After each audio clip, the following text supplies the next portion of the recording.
Well, a very officially a very, very warm welcome from Philadelphia, Pennsylvania. As we like to call it, the city of brotherly love and sisterly affection. It's an early 6:30 a.m. here, Eastern time, and it's really an honor for me to welcome you. I know many of you, but I think for many of you, this is your first IC3 experience, and it really is a great honor for me to welcome you here. My name is Jim McLaughlin, the co-chair of the IC3 movement, and it's a great pleasure to welcome you to the very first IC3 Festival.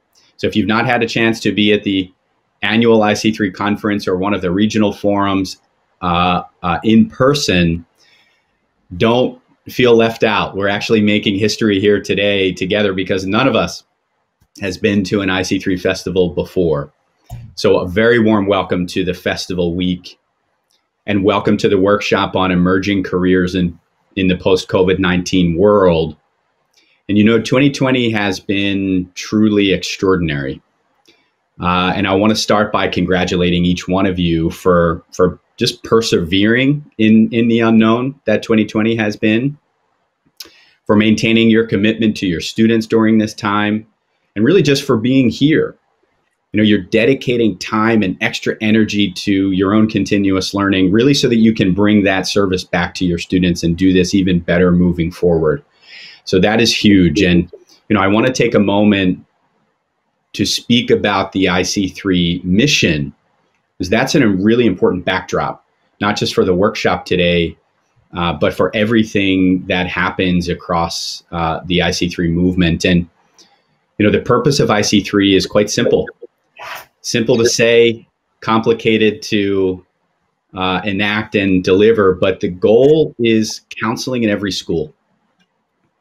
You know, there are far too many young people out there who do not have direction, do not have purpose, do not have guidance. And IC3 is setting out to train 100,000 counselors over a 15-year period and onwards to counseling in every school. And what we want to do is empower every high school globally, not just the best resourced international schools, but every local school, national school, state board school in every country in the world to have a robust career and college counseling set up. So the IC3 Institute is a major part of that. And of course, the IC3 Institute is the organizer of the workshop today. And at the conclusion, I will be sharing a little more detail about some of the opportunities to continue your own learning via the IC3 Institute.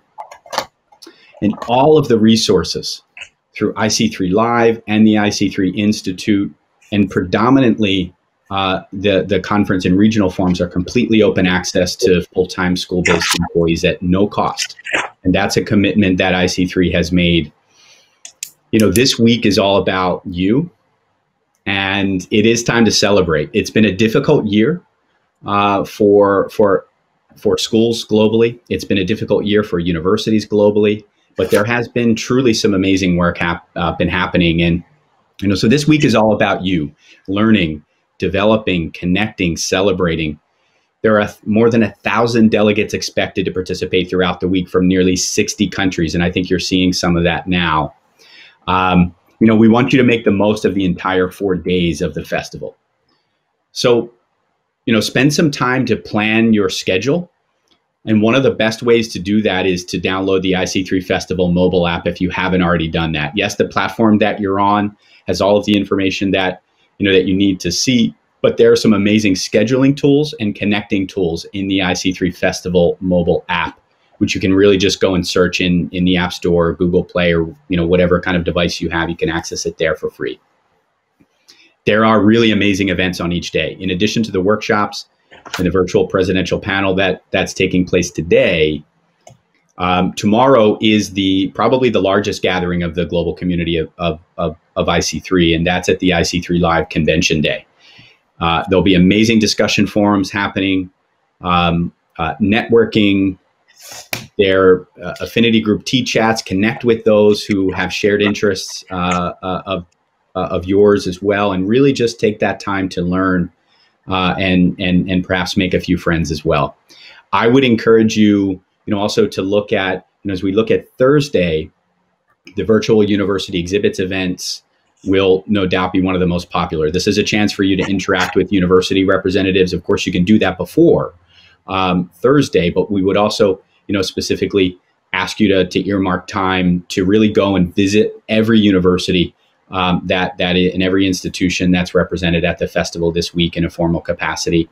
And then, of course, on Friday, we've got some amazing innovation spotlight sessions happening, and we're capping it off with the IC3 Awards, which is really where we'll recognize the great work that's been happening.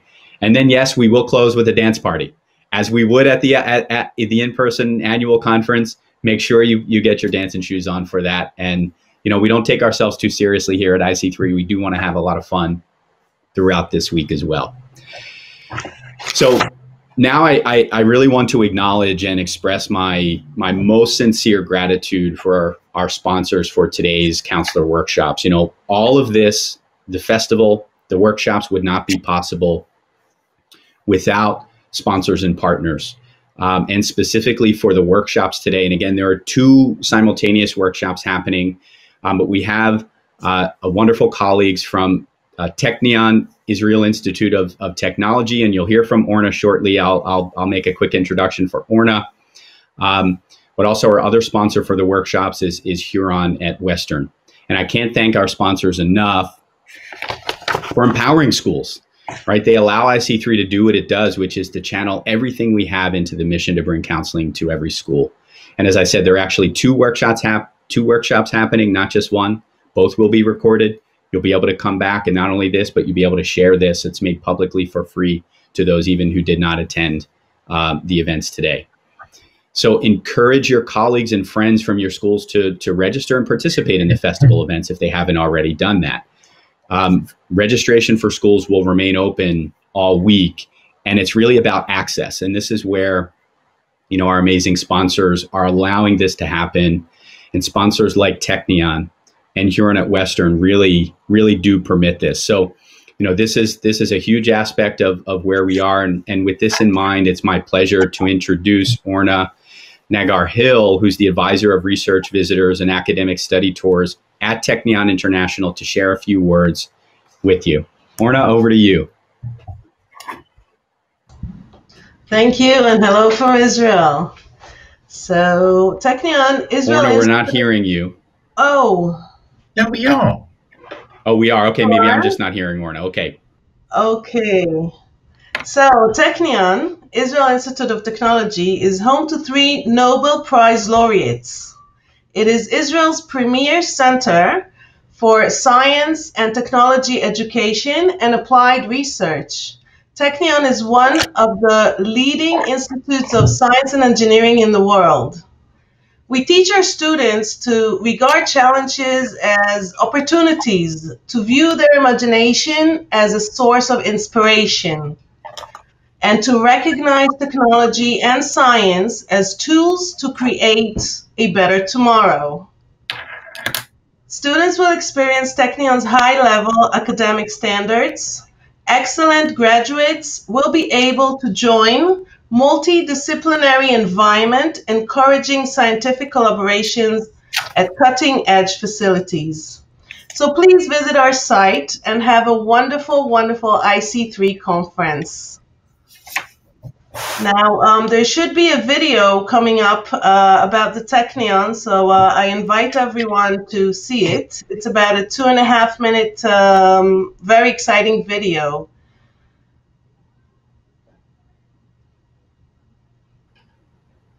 Jim, can you hear me? Yes, Orna, the team, I'm sure, is getting that ready right now. Okay, very good. Thank you. If anybody has any questions, I'll be happy to answer any questions about Technion, about our programs for undergraduate students. And of course, everybody's really welcome to visit our site. It has a lot of the information there.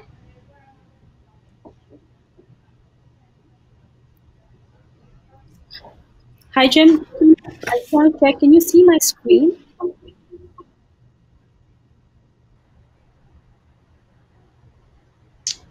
Hi, Mansi. I am not seeing your screen. Okay. Perhaps others are. I'm seeing Orna still, which is just as well. There it is. I can see the Okay, video great. coming up. Okay, great. Thank you.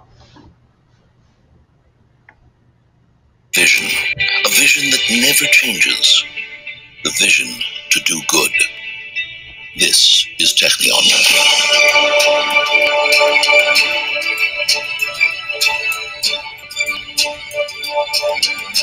Where does vision come from? From people like you, enlightened minds who fill the future with care, guardians of all we share. Doing good by protecting this precious planet, harnessing energy resources to empower tomorrow, and learning from the scientific genius of nature. Doing good by advancing world health through revolutionary scientific insight, medical treatments, and life-saving technology. Doing good by opening all channels of data, predicting future needs, anticipating the next wave of innovation, and keeping it all safe. Doing good by transferring the power of discovery from laboratory to marketplace, and sharing the culture of creativity across the world.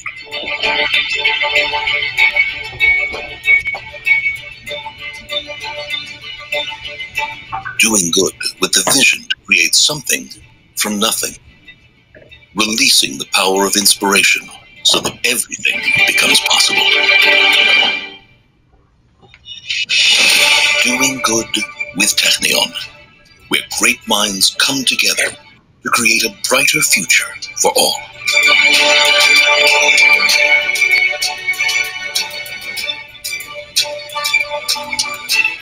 Technion, from visionary education to a world of impact.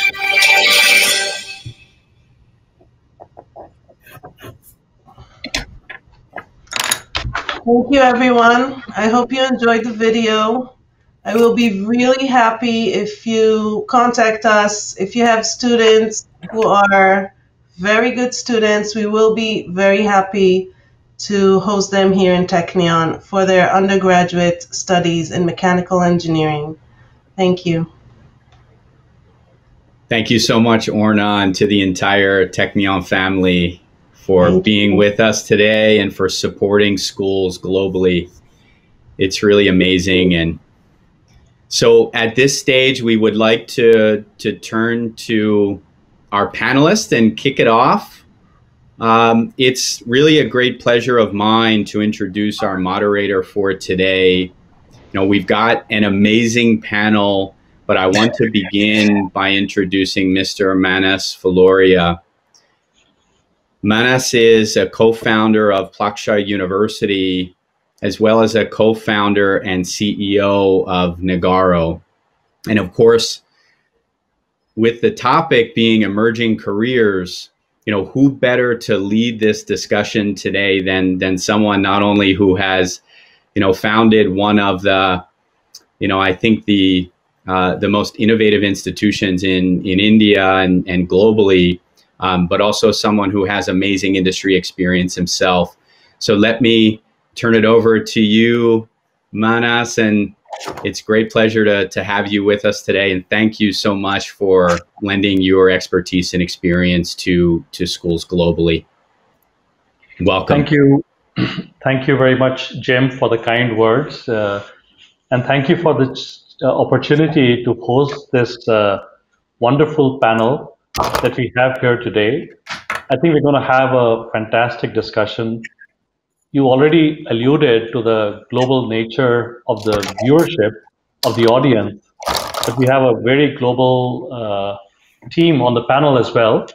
And I think we have time zones ranging from, I think it's 7:30 p.m. at night, all the way through to 5:30 a.m. in the morning. And people are having their dinner or having their morning coffee and joining for this wonderful wonderful session. We also, have, I'm going to read out a little bit of the designations of each person, But when I looked at the stories behind each person, I saw that there was a lot more about the experiences that have shaped them. And I would request in turn each one of them to spend a minute or two just talking a little bit about the story behind the designation that they have today. So let me just get started. In this introduction round, as in the talks, we will move, we will follow the sun going from east to west. That gives the people who are late in the evening a chance to get their stuff done earlier before they get much sleepier. So we'll start with Frank Chow. Frank Chow is from the Hong Kong Baptist University in Hong Kong. But Frank, it'd be good if you just say a few words about your past. You have had a very interesting story behind, behind where you are today. Well, thank you, Manas, and good evening, at least at my end, for everyone. I'm Frank, representing Hong Kong Baptist Universities. But although right now I'm actually representing one university, in the past I started off my career working for the Hong Kong government that actually bundles up all the universities in Hong Kong to promote overseas. So that was actually the first time when I actually entered the university arena. And then later on, I moved on to work for a couple of universities in Hong Kong, mainly doing student recruitments and promotions for the past, right now, I think it's already 12 years doing student promotions. So I've been to a lot of places, and I love talking to students. I think that's actually the part of me that I love to do most, just like a counselor do, day in, day out, that I love talking to students to give them some advice. I think that's actually the background that I want to actually introduce myself. And Frank grew up in Hong Kong, of course, but also Singapore and Australia, adding even more to the global color. Then we have Professor Rathika Goray from the SP Jain Institute of Management and Research in India. She's the head of alumni relations. And Rathika, maybe a few words about your background would be great.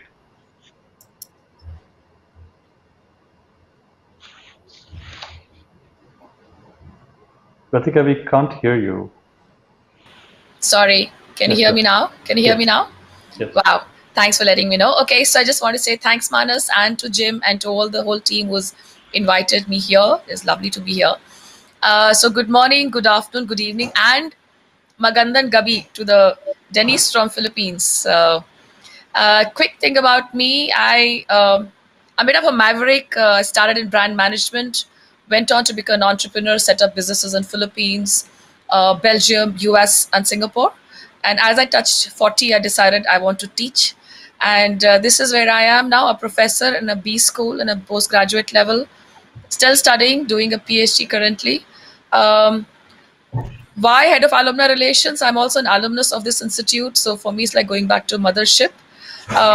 Interesting thing, which would perhaps be interesting for my participants today, is that I founded and ran a career services program, which basically focused on industry readiness or placement preparedness for the students of MBA.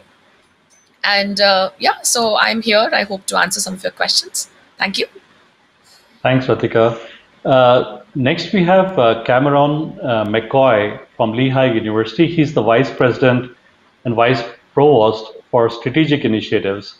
Cameron, over to you. Good morning, good evening. Thank you for having me, everybody. It's really a pleasure to be here.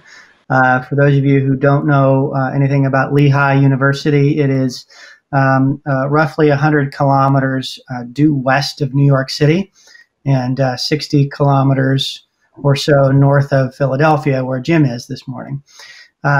Myself, I actually started my career in the U.S. military before spending a few years in the private sector, and then found my way into higher education, where I've been for almost 15 years. And my team at Lehigh, we really do three things. We build all of the university's strategic external relationships. So think about universities, government entities, industry, and nonprofit entities. We also run the Career Center, which is mashed together with economic development, really focused on best aligning admissions through the extension of the Lehigh experience. And then the third thing we do is we run the university's emerging initiatives. So we try to figure out how to make the university run better and shift culture internally. So it's a real pleasure to be here this morning, and I'm excited to get going and thankful for the invitation. Thanks, Cameron. And rounding off the panel, we have Simi Zivel. He's the Chief Business Development Officer at Fine-Tune Learning. Simi? Yes. Hi, everyone. I'm the early bird over here. Here's my coffee, 5:30 a.m. By my accent, my last name, and where I am, I became a hybrid before hybrid became fashionable. So I'm a hybrid South African. That's what I sound like. Israeli, that's what my last name is. And American, because that's where I live today. I've been involved with IC3 for the past few years, was at the past two conferences, participated on panels in both. Most recently, I ran the ACT international test, the college admissions test around the world for ACT, and now decided during the pandemic to go to an earlier stage company doing artificial intelligence, not only for the grading of tests, but also for the creation of tests. And I've been involved with between TOEFL, high stakes international testing, pretty much my whole life. So terrific being here and part of the panel. Thank you. Thank you, Simi. And this is our great panel that we have today. And the topic is emerging careers in a post-COVID world. And just as you have this great diversity in the backgrounds and experiences of each member of the panel, I think you will get to hear this topic discussed in four different, at least four, maybe five, if you include me, in 4 or 5 different ways with different perspectives. And that's what I think would be valuable for you to sort of form a sort of composite opinion of how the world is going to be impacted by COVID. So we will go from panelist to panelist, but before we start, just a few words from my side about what, in my context, I'm seeing in the post-COVID world. Just a few brief words. So, I think that this COVID world is changing the way we work, and I say this from the perspective of my software company, the way we learn, and I say this from the perspective of Laksha University, and also the way we are expected to behave, right? So, I'm standing in a room, just talking to myself, talking to a thing on the wall, and connecting with all dozens of you all over the world. And this is a new phenomenon. And I just get to each one of these in just a couple of minutes each. So the way we work is now totally distributed. So at my company, we are about 8,500 people, and we just went from working in offices around the world to working remotely from one day to the next. And all the discussions that we used to have about travel, about the need to meet clients, to work with them in a more smoother way, about the need to even meet potential clients to sell to them, all of that just went away. And the astonishing thing is that from the client side, the satisfaction that they have has in fact increased in this period. So it's a very, very seismic shift, tectonic shift of what you would have expected, how you would have expected things to be.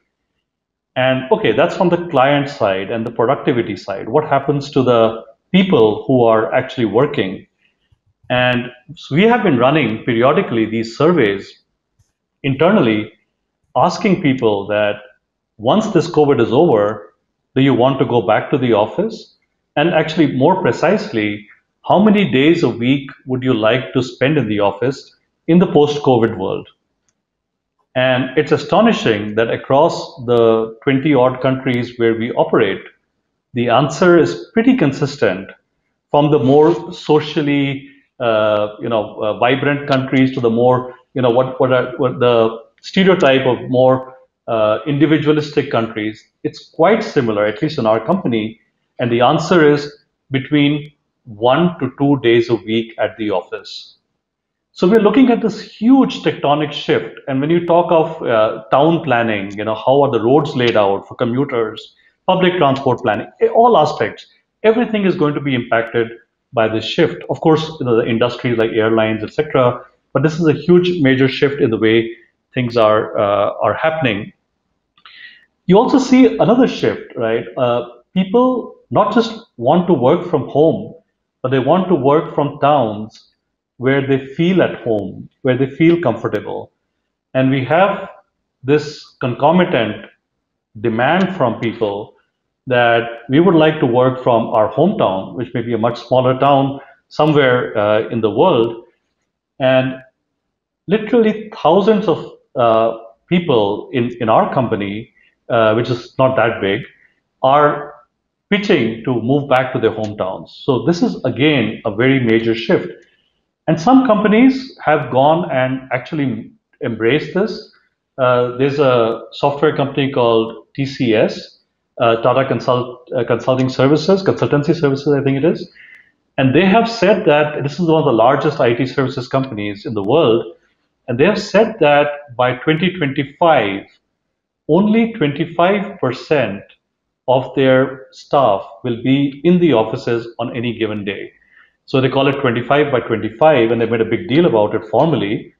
And it's a huge tectonic shift. So the way we work has changed.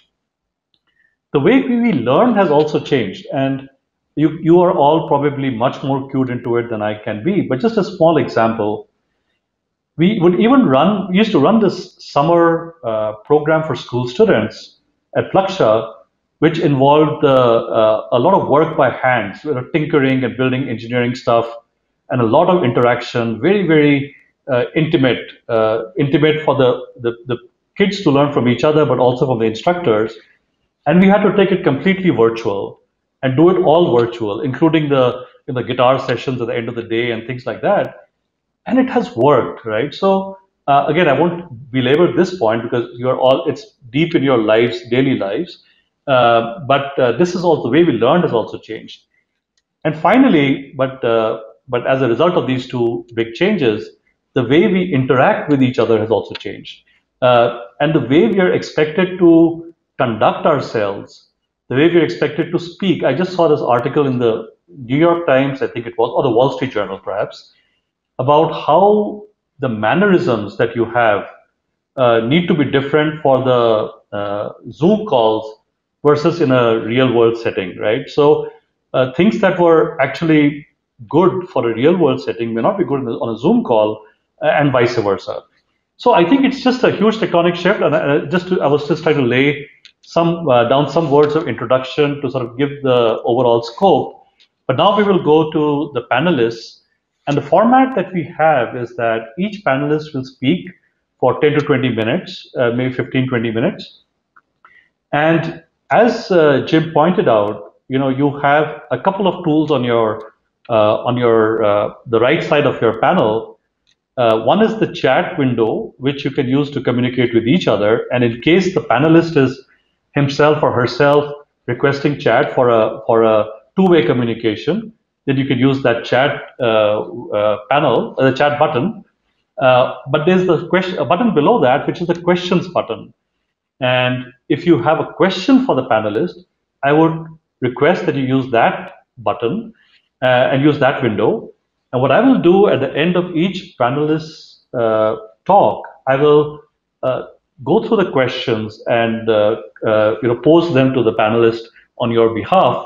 So when you're asking a question, it will help if you also mention your name or whatever else, your institute or where you're coming from, so that it just adds a bit of color and context to the panelist when they reply to that question. So without further ado, let me invite Frank to say a few words on this very interesting topic. Frank. Thank you, Manas. So Hi, everyone. So my name is Frank. Just now I've introduced myself from Hong Kong Baptist University. So right now, for the last 10 years, I've been stationed in Hong Kong. And as some of you probably will heard on the news, that Hong Kong is experiencing a lot of things right now. But things are actually interesting to a certain extent because we are the world focus, and that's why everybody interpreted very differently. And those who are living here, we are just in the center of it. But today, on today's topic of emerging careers post-COVID, I think Manas already said most of the things that I want to say. Basically, that's actually the trend, and that's the thing that we are experiencing right now. But what I'm going to do today, today we have a lot of expert panels on here that I just want to share some examples from what I've actually seen, experienced myself, both as an educator, as I actually do a lot of stock investing for myself. So from another, stock investing or company evaluations point of view, and then also some of the things that are happening in the universities and also in some of my previous contacts. I will share some experience to say, basically there's actually 2 points.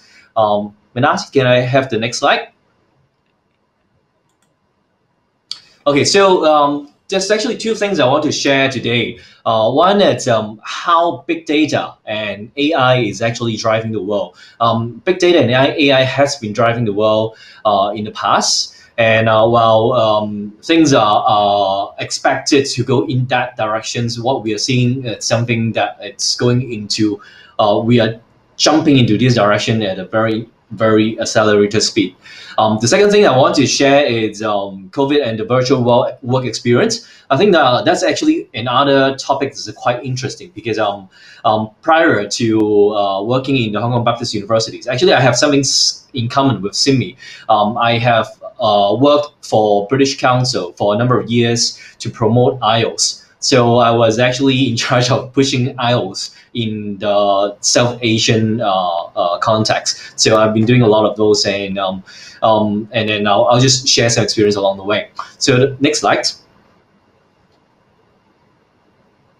So how big data and AI drives the world? Let's go to the next one.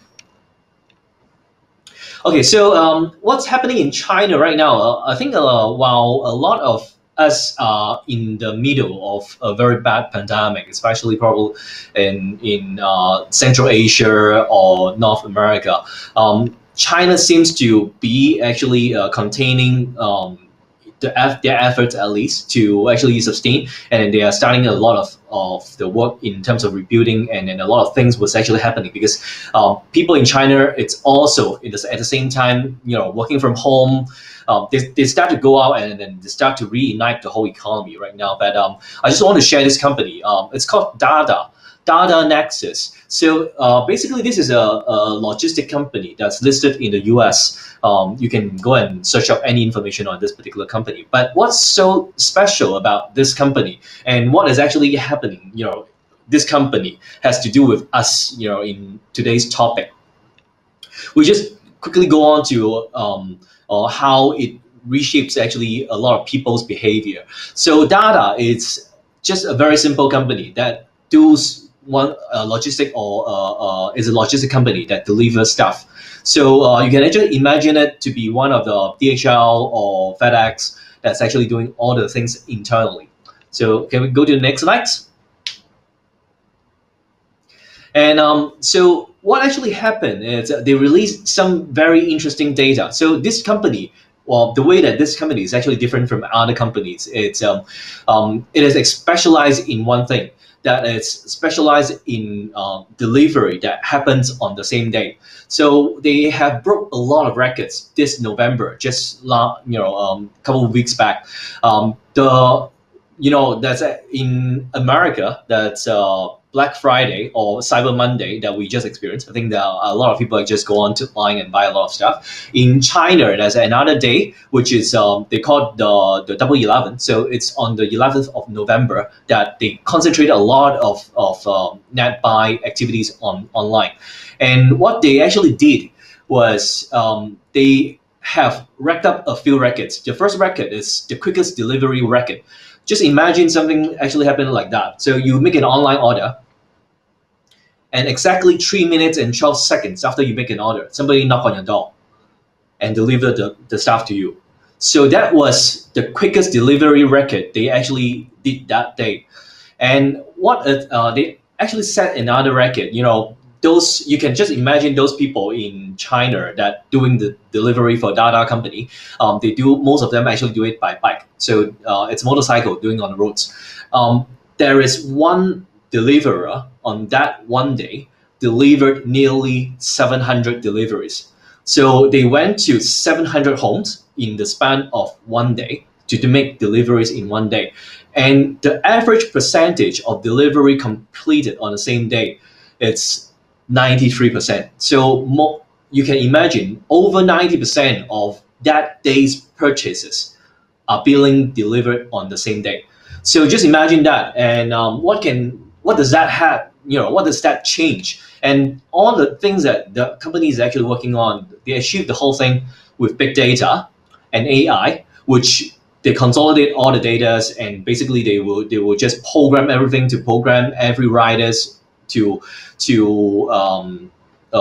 blend in with the road data, which road is not congested, which road is nearest to the next point. So there's a lot of big data and a lot of AI shuffling in place to make this particular thing happen. So let's go to the next slide. So how does this change us? So one of the biggest company that this logistic service is actually delivering, it's for Walmart. So in the past, what it actually does in Walmart, you imagine if I want to go to supermarket, it will look something like the one on the top, like the picture on the top. But what they actually shown right now, the Walmart they are projecting right now, it's something like the bottom. So in the past, or actually right now in most of the places around the world, we imagine Walmart to be a very big, huge shopping center for us to actually go in and take stuff. But they transformed a lot of those big places into the second picture, which is basically just a logistics warehouse. And they do a lot of packing. So what does that actually mean? That means people in China right now, they are buying vegetables. They're buying daily groceries online. So all of them, they just purchase online. And because of 93% of same day delivery, they can, you know, you just imagine when you're working from home, I don't even want to go outside of my room. And I do a few clicks, and then the food or the groceries that are ordered online will be delivered to us on the doorsteps within a day. So that's actually changing the way that people buy things. In the past, you know, if you go to, if you're in the US, I think some of our panelists are, there are actually some theories of some shops like Target or Walmart over there, they will not be phased out because people still like to go to the supermarket, and because what the fundamental things that people don't buy vegetables online is because of the delivery cost. But having big data and AI bringing down the cost of the delivery, it enables a lot of people to actually do away with going to the supermarket. So it reshaped a whole downstream businesses, including Walmart and supermarket businesses in this case. So has this been not around before the pandemic? It is there before the pandemic, but the whole process just accelerated in a very, very different speed during the pandemic this year. Can I have the next slide? So I think this is. Can we go to another slides first? The next one. Okay, so that's actually we'll go to the previous slide. Okay, so that's actually the first part I want to bring in. How does I think the arrangement of the slides is so there should be another slides I think behind. Sorry about that. Never mind. So can we go to the next one then? Okay, so that's actually how big data is actually changing. Another thing I want to share is big data and AI is not only changing logistic sector. When we doing educations right now, this year, what we experienced at Hong Kong Baptist Universities, we started a course in big data and economics and statistics together. So we have a course that actually provide big data and a lot of doing a lot of analytics work. What we experienced, especially this year, last year comparing to this year's applicants, we have almost, I actually took a look at the numbers because we are closing on the registrations for the early round applications just yesterday. We have increased, that particular program have increased in applicants threefold. So that's people are flocking into going into topics like big data and AI. But big data and AI, although by itself, it's already, you might think of it as a topic on its own or a career on its own. But what is actually changing is big data and AI doesn't really be there, or people just don't hire somebody like that because of the need in that particular area. So if you are a big data guy, you still have to cling onto some industry. And that industry could be anything like accounting, medicine, or law, even law. In the US, that's one company that's very popular right now called Teladoc. So we are expecting a lot of those face-to-face medical consultations to be done online in the future. So, and then when it's all done online, we are talking about big data, and then we are sampling a lot of different data points into one questions, and then who is going to be the link with different industries with big data and AI. I think that's actually the questions for you to actually think about. So next up, we'll actually talk about COVID and virtual work experience. So let's go to the next slide. So it was quite interesting. I saw this article, I think it's about a week ago, that Bill Gates had 7 predictions for the post-pandemic world, which include a lot of things that we have discussed earlier, like remote meetings become the norm, online experience will get better, corporate office will be shared. I think that's what actually Mana says. Along the same line, social hubs will be changed, people will be staying at home, and things won't go back to normal for a long time. In this particular industry, when we are doing educations and we are doing recruitment, especially for me, last year, before all this happens, we do a lot of traveling. So we fly to different countries to meet people or meet students from everywhere around the world. And we talk to students. And in the past, what the students actually learn us that way. This year, totally changed. We do so much online stuff like today. And that's actually changing the way that we are interacting. But among all our peers, I have actually talked to a lot of peers, we are all expecting next year to be somewhat back to normal, that we still can do some travelings. But is that really true? How long will this particular no-fly period and then to recruit, just online, how long will this last? And if the longer it lasts, the more chances it won't go back to normal for a very long time. Because people, from a cost point of view, will think that, if you can do it online, then why are you spending money for the air tickets? Why not just continue doing it online? So this is actually, they have the point. And of course, one of the things that in the light of this, Bill Gates actually think that next pandemic won't be nearly as bad because we all have the experience right now this round. But I just want to bring up a point in my next few examples. Is all this really happening because of COVID? Or was it already happening that we are not so aware of it? So let's go to the next slide. So I just wanted to share an experience. I was working with this copywriter when I was in British Council. I do a lot of online promotions, digital promotions, and I have this copywriter who actually helps me do a lot of translation works and to look at things. So she started her career in Hong Kong doing copywriting, and then by the time that I know her, she's already residing in Penang, in Malaysia. So for those of you who have been to, probably some of you who on this chat, you'll if you are in Malaysia, feel free to actually leave in the chat to say hello. And Winnie, that I know her in person, she actually works the whole same thing. The copywriting works can all be done online. So what I have to do is I just send her by email the content I want her to actually copyright, and then she will just do it at her time, and I'll communicate with her on emails and also WhatsApp. And she do the same work, and she get back to me.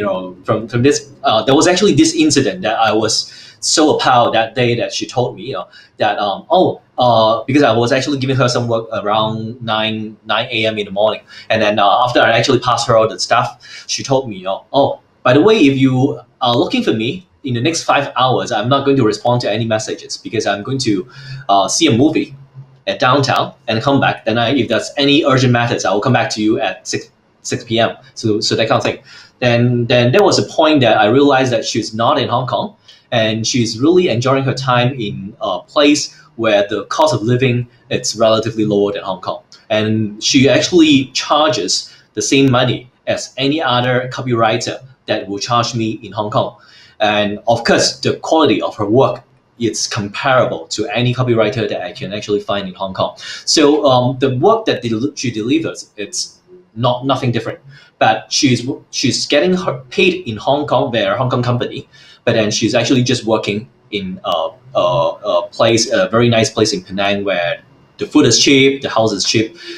So she enjoys both work. And this is the whole thing that actually happens. She did that before the pandemic. So that was actually like 2 to 3 years ago when I met her and she's doing this. So the next slide. So another friend of mine, very close friend, Roger, he's from Singapore. So he's an accountant, and he happens to actually fly to Singapore, fly to Japan a lot of time, and he wants to pick up Japanese. So he went on to a website called italki. I don't know how many counselors that's actually tried this before, italki. So this is basically a online tutoring website that teaches languages.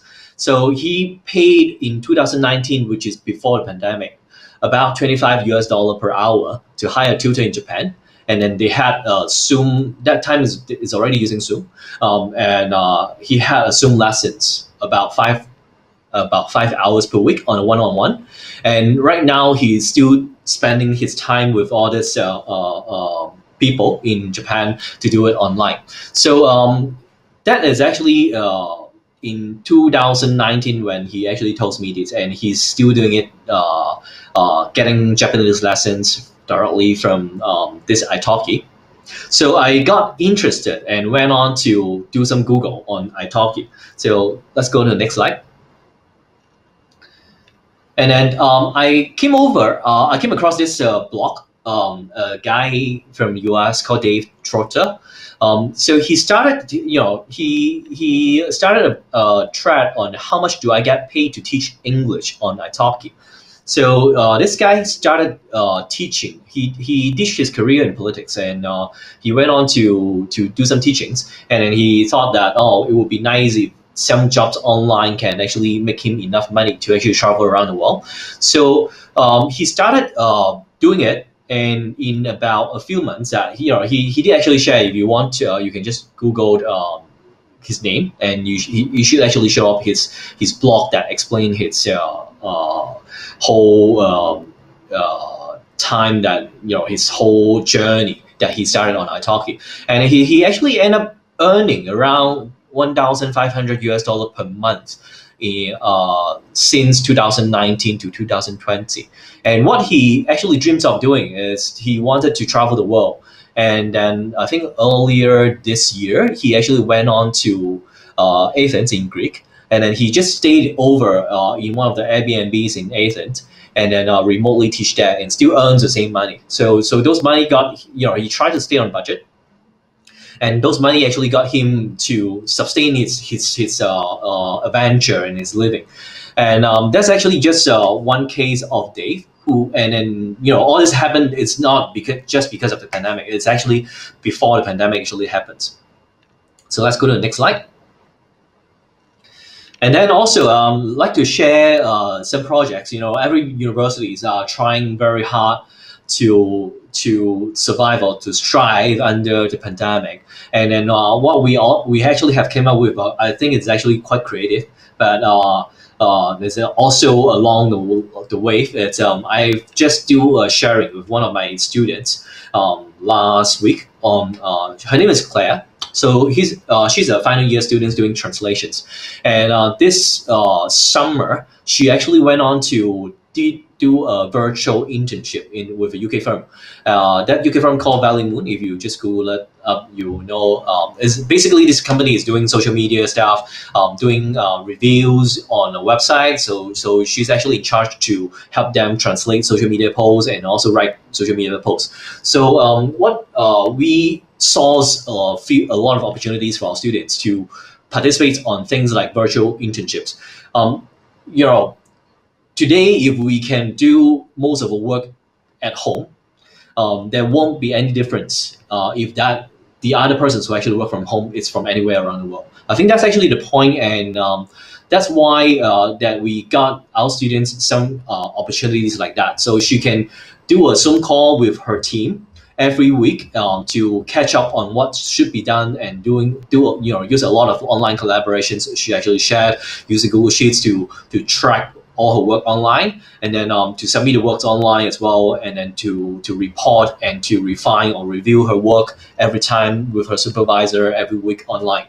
So she just have to adjust for that particular few hours of time differences while she's actually based in Hong Kong to do the same work at the same level with a UK company. So that's actually possible. I think that was also because of the pandemic that things speed up a lot. So let's go to the next slide.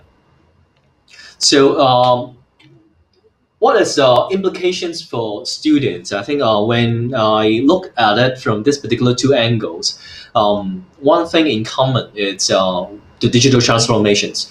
The COVID world has brought along a whole new wave of digital transformations, and that just speed up a lot of things. But although this digital transformations was already happening before the COVID, that's actually something that I actually want to share, because we talk about doing work online. We're talking about work from home. When I was working in the British Council, that time, because I have to actually manage a lot of different countries.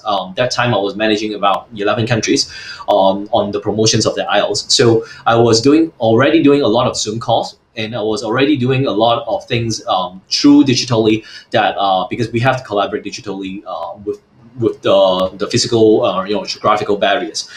So digital transformation is definitely something that was tripled or quadruple accelerated, especially in this year. But one thing that it's no-brainer is that creative subjects, students who actually want to actually do anything with regards to creative subjects, those can't be replaced. And even in the world of AI, even in the world of without any borders to do anything digitals, creative stuff still can't be replaced. Like even translations, you can't replace translations. You can do it online, but the first because online translations, through Google or through other platforms, has been around for years already, but it has not caught on because you just can't do it totally online or with AI. And in our world, I think right now, in the last year or the year before COVID, we were talking about globalizations. Because every university is in Hong Kong, because we get together in a lot of times, and we saw increasing number of applicants from all over the world. And there is, if you go on to UNESCO, there's a lot of world data that students are more and more willing to travel, to every place around the world to actually get educations from everywhere else. But we keep asking ourselves these questions, especially this year, that globalizations going backwards after COVID. My own observations for this, it's deglobalizations it's not really the directions.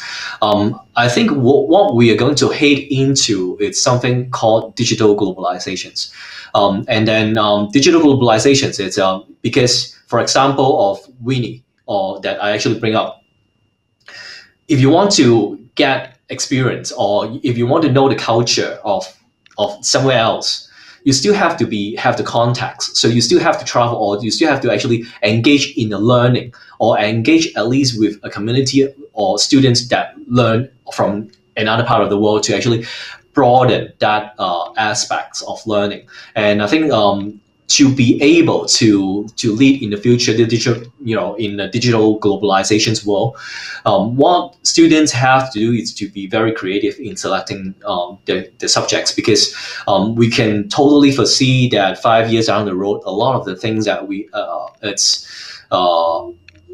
take it for granted right now, it's not going to happen, in 5 years. And how do students actually position themselves? I think that's actually the big questions. And then you just imagine, especially for a place like India, I think today there will be a lot of counselors from India.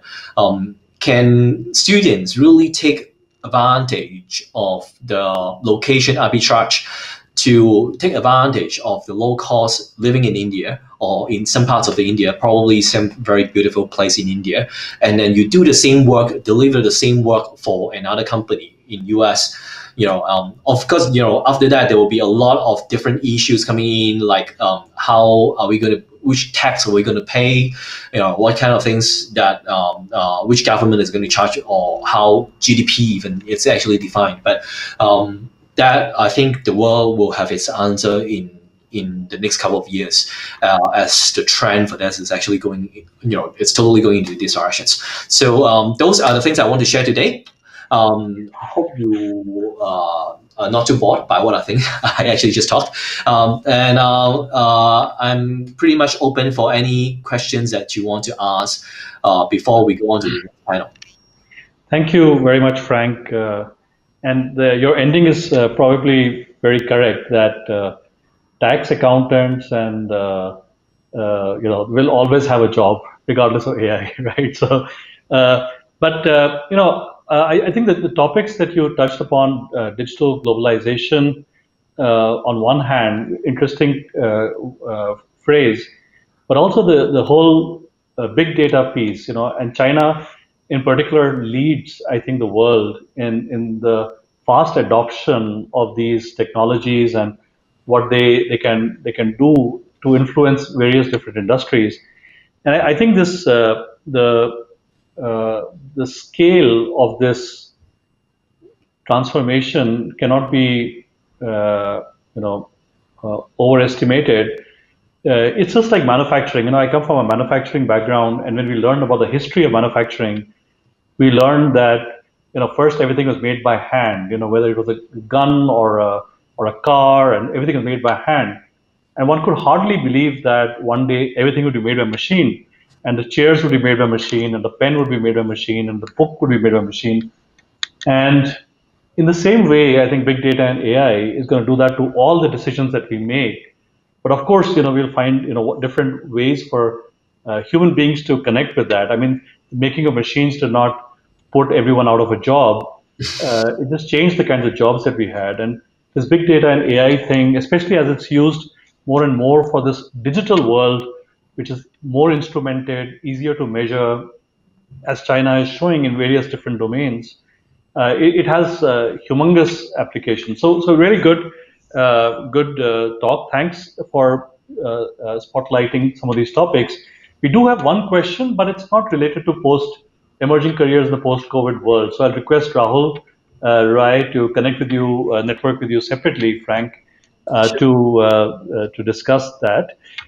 He's curious about the situation in Hong Kong for students coming from other countries. He's from Kathmandu in Nepal. But moving on now to our next panelist, this is Professor Rathika Goray, and it's also her birthday today. So happy birthday, Rathika! Thank you. Yeah, you have a large group of people wishing you happy birthday, and over to you for your talk. Okay, thank you, Manas, and thank you for embarrassing me, but I'll take that.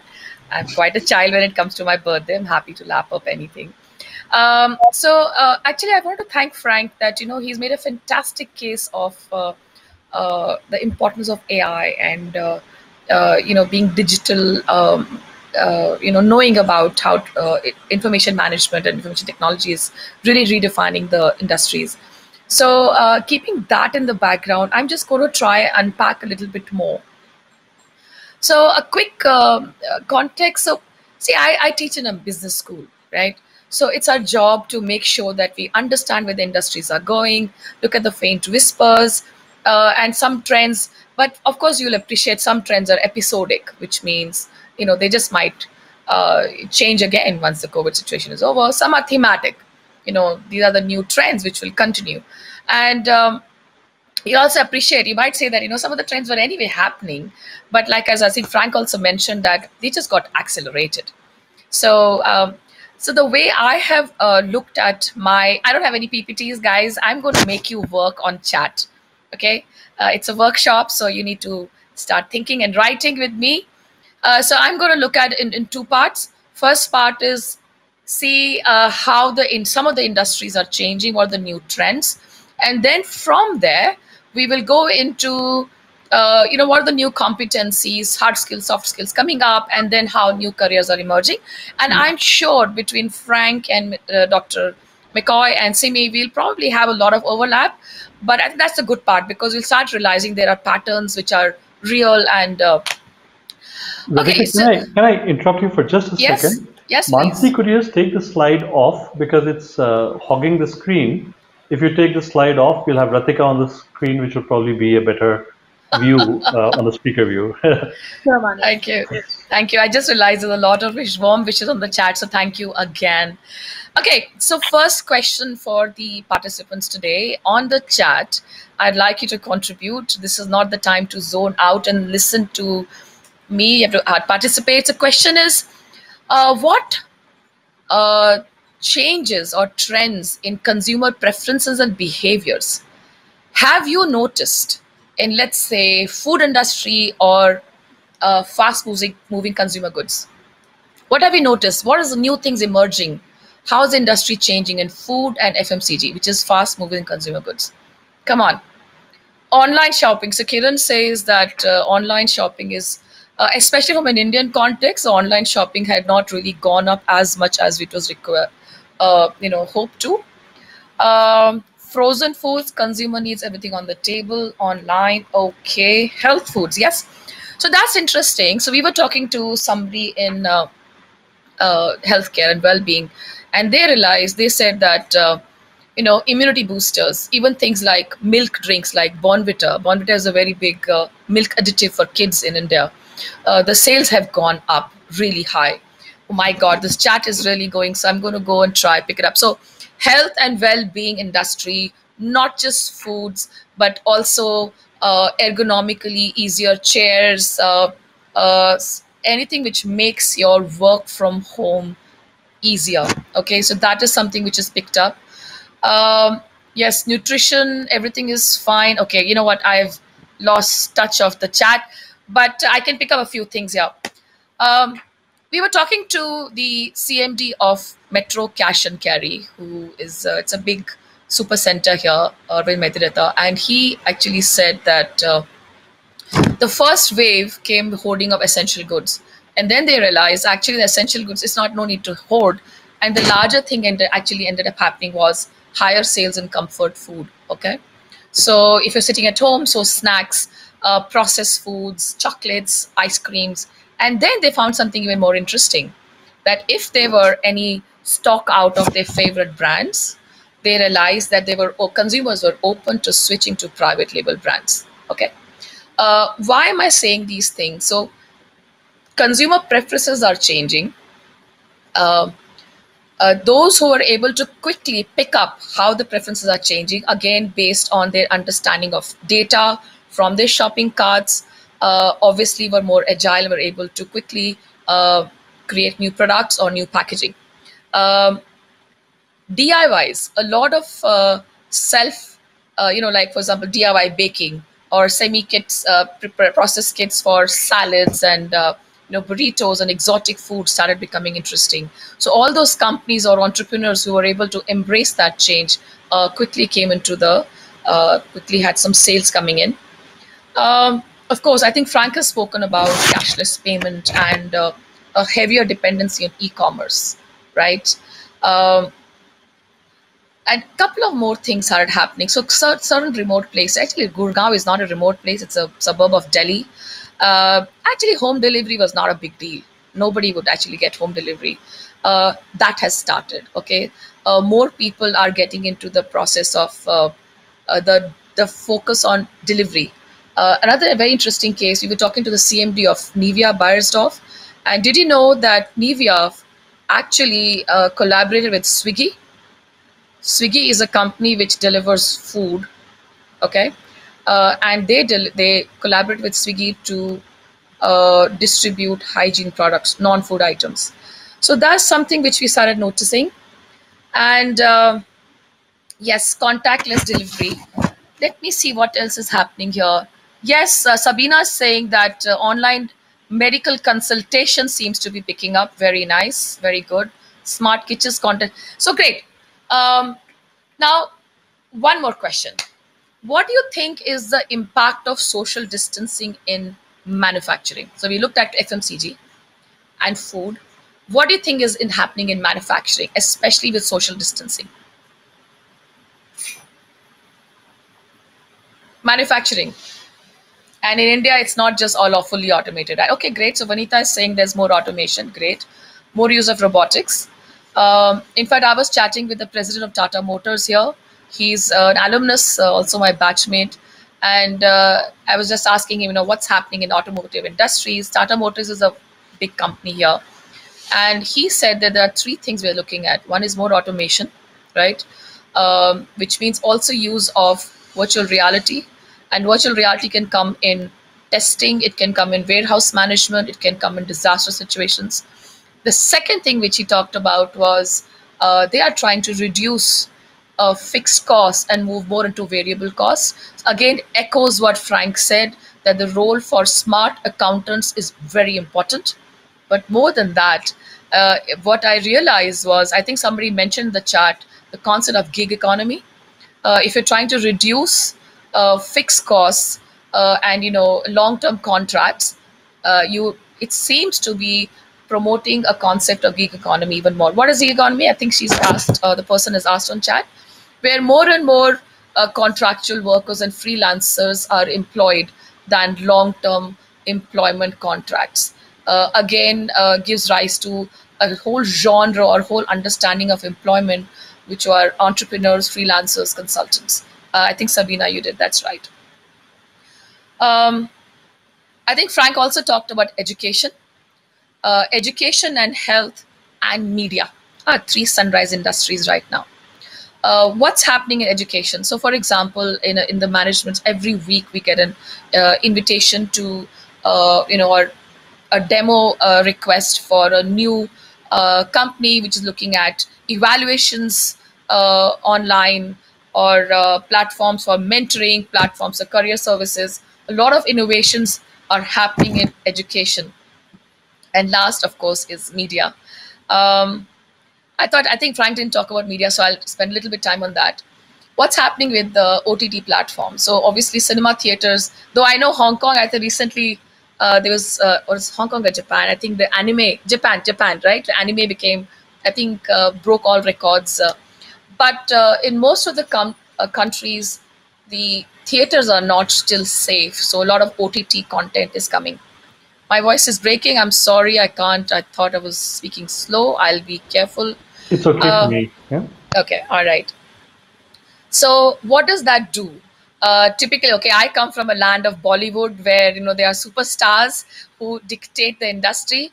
But with access to content on OTT, few things are happening. One, lesser known directors, lesser known artists, lesser known content writers, script writers are able to do something and get stickiness from the audience. Second thing is more genres of stuff, content are coming up and finding their own audience. So these are the few things I just thought I'll share with you in terms of how the industries are moving, changing. But if you would realize, the bedrock of all this is still technology. Yeah. How do you map your consumer? How do you understand? That's heavily dependent on data analytics. What is a shopping cart of your consumers saying about the person, right? What more products can you suggest for that shopping cart? Again, heavily based on AI and data analytics.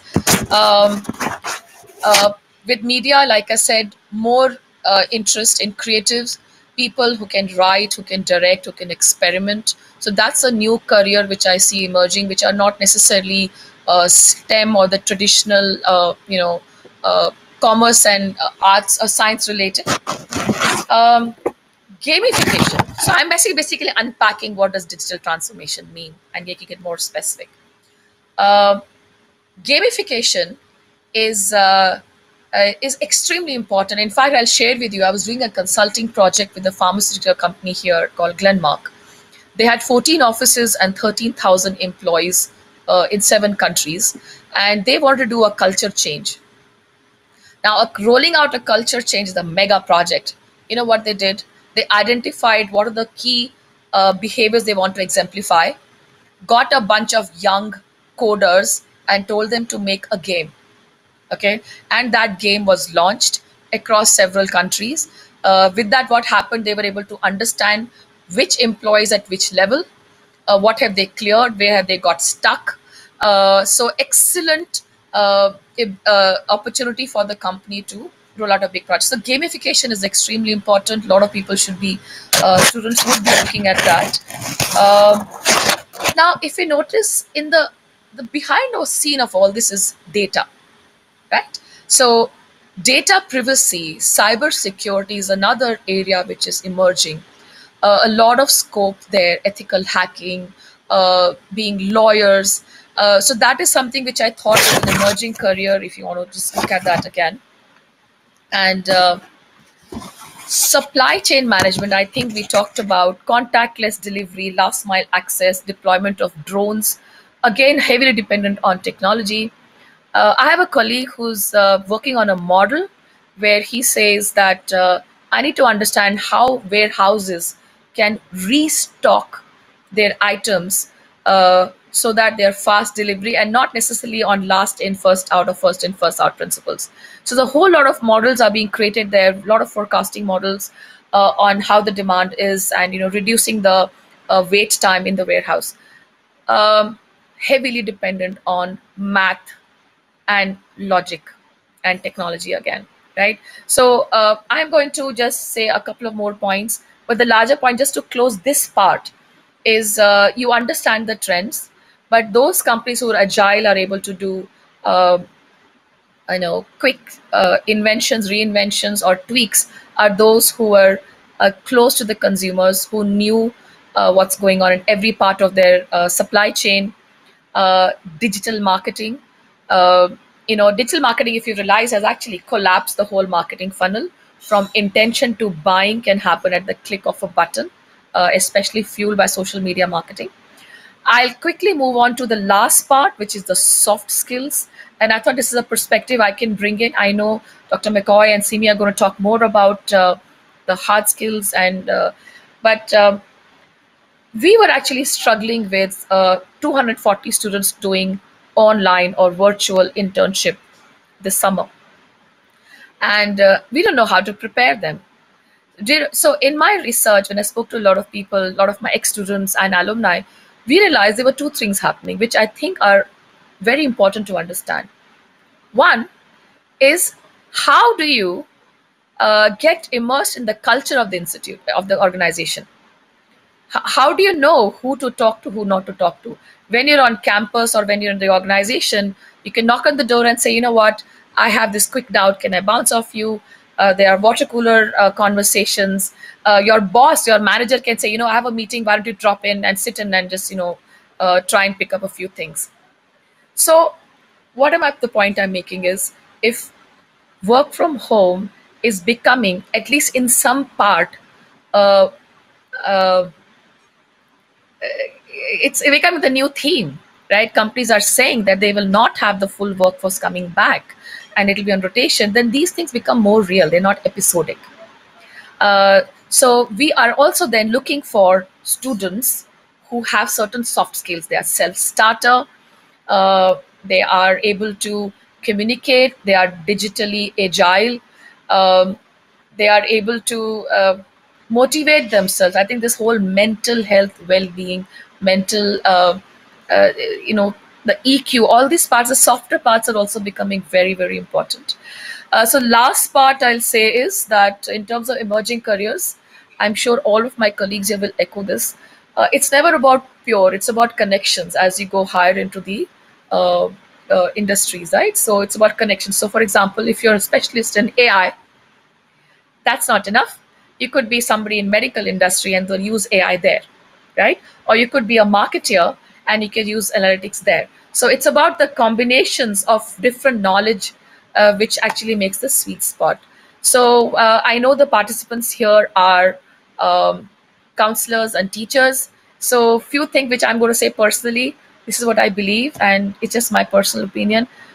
Don't let your students to drop math very early. Math is important.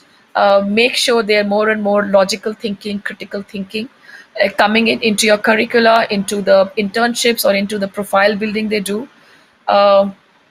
They enjoy technology. Even if the people who are not very strong in technology, they still have to have at least logic, which works. I'm not going to make a case for science or arts or commerce, or I'm just saying that math and logic are becoming very critical. Don't let them leave very early. It really narrows down their options. And yes, I think the last part was about that. Communication skills are very important. And the last bit, yeah, I was talking to somebody in a company called Mahindra Rise. They are very cutting edge, and they said they're looking for people who can make connections with different industries, right? So if they're an automobile, it's not necessarily they want somebody from automotive industry. They could find somebody from a service industry like holidays and see what can they bring in. So the ability to make connections from different domains. So when you are talking to your students or you're guiding them, actually, I would suggest, again, my way of looking at it, I could be wrong, but I feel there is merit in what I'm saying. Encourage them to make connections from different functions. I think that's an important thing I would like to leave you with. And that's the bit from me. Any questions? Happy to answer. There's a very, very, very powerful panel here for you guys. And yes, thank you so much. Thanks, Rathika. While we wait for the question, just a couple of thoughts on what you just said. I think that it's two things are sort of emerging from what Frank said and what you said. One is that this whole big data and AI side, right, it appears at first glance that it will favor the big companies, the big the Walmarts of the world, or the strong companies who can invest in the big data and AI, and the hope for individuals or for smaller companies is to find the connections, right? So between artificial intelligence and accounting, or artificial intelligence and medicine, healthcare. So you're connecting the dots there. So you need to have some other capability, but also understand math and logic and data science, etc. enough that you are able to make these connections. I think that is one theme that Frank talked about, and then you talked about it also. But the other thing is even more optimistic, I think, in some ways, for the human condition, which is that this technology continues to enable the long tail, right? The long tail, in a curve, like if you do a curve of a frequency curve, right?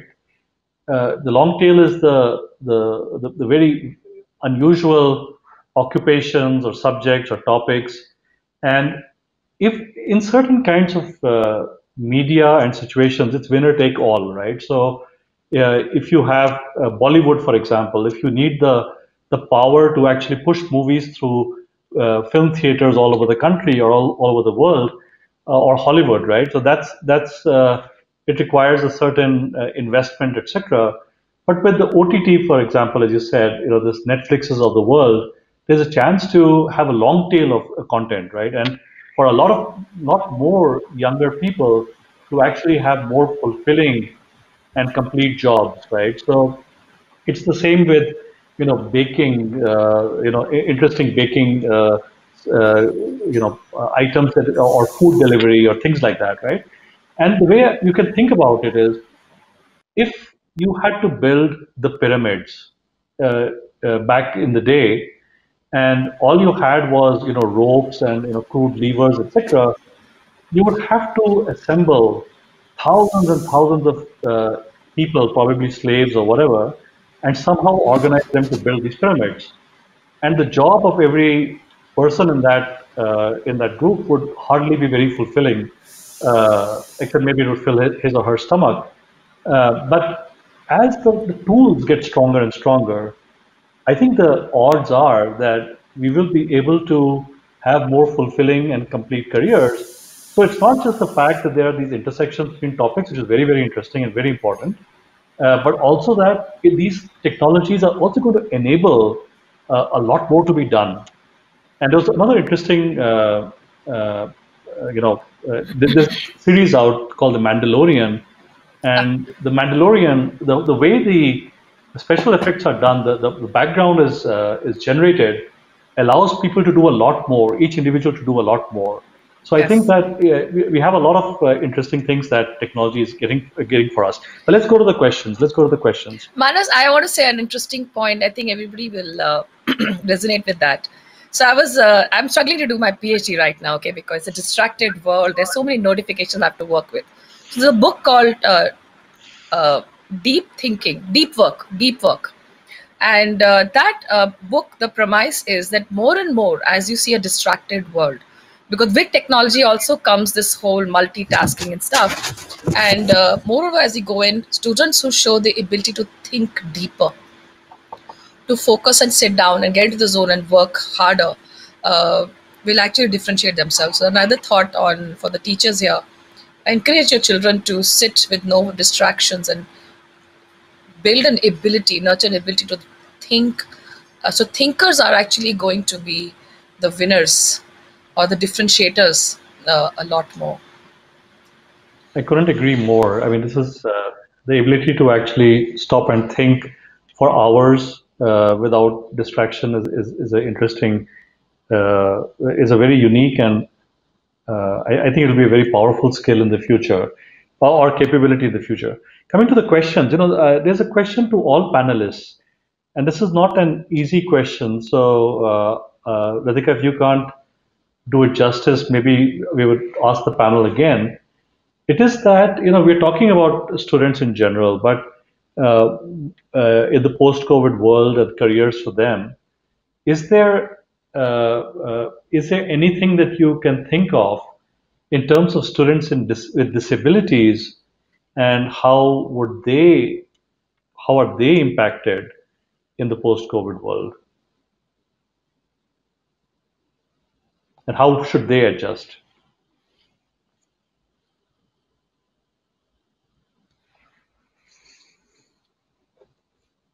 That's a tough one.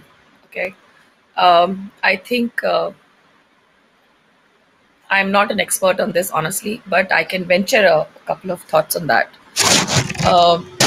Disabilities would be, let's focus on the abilities, right?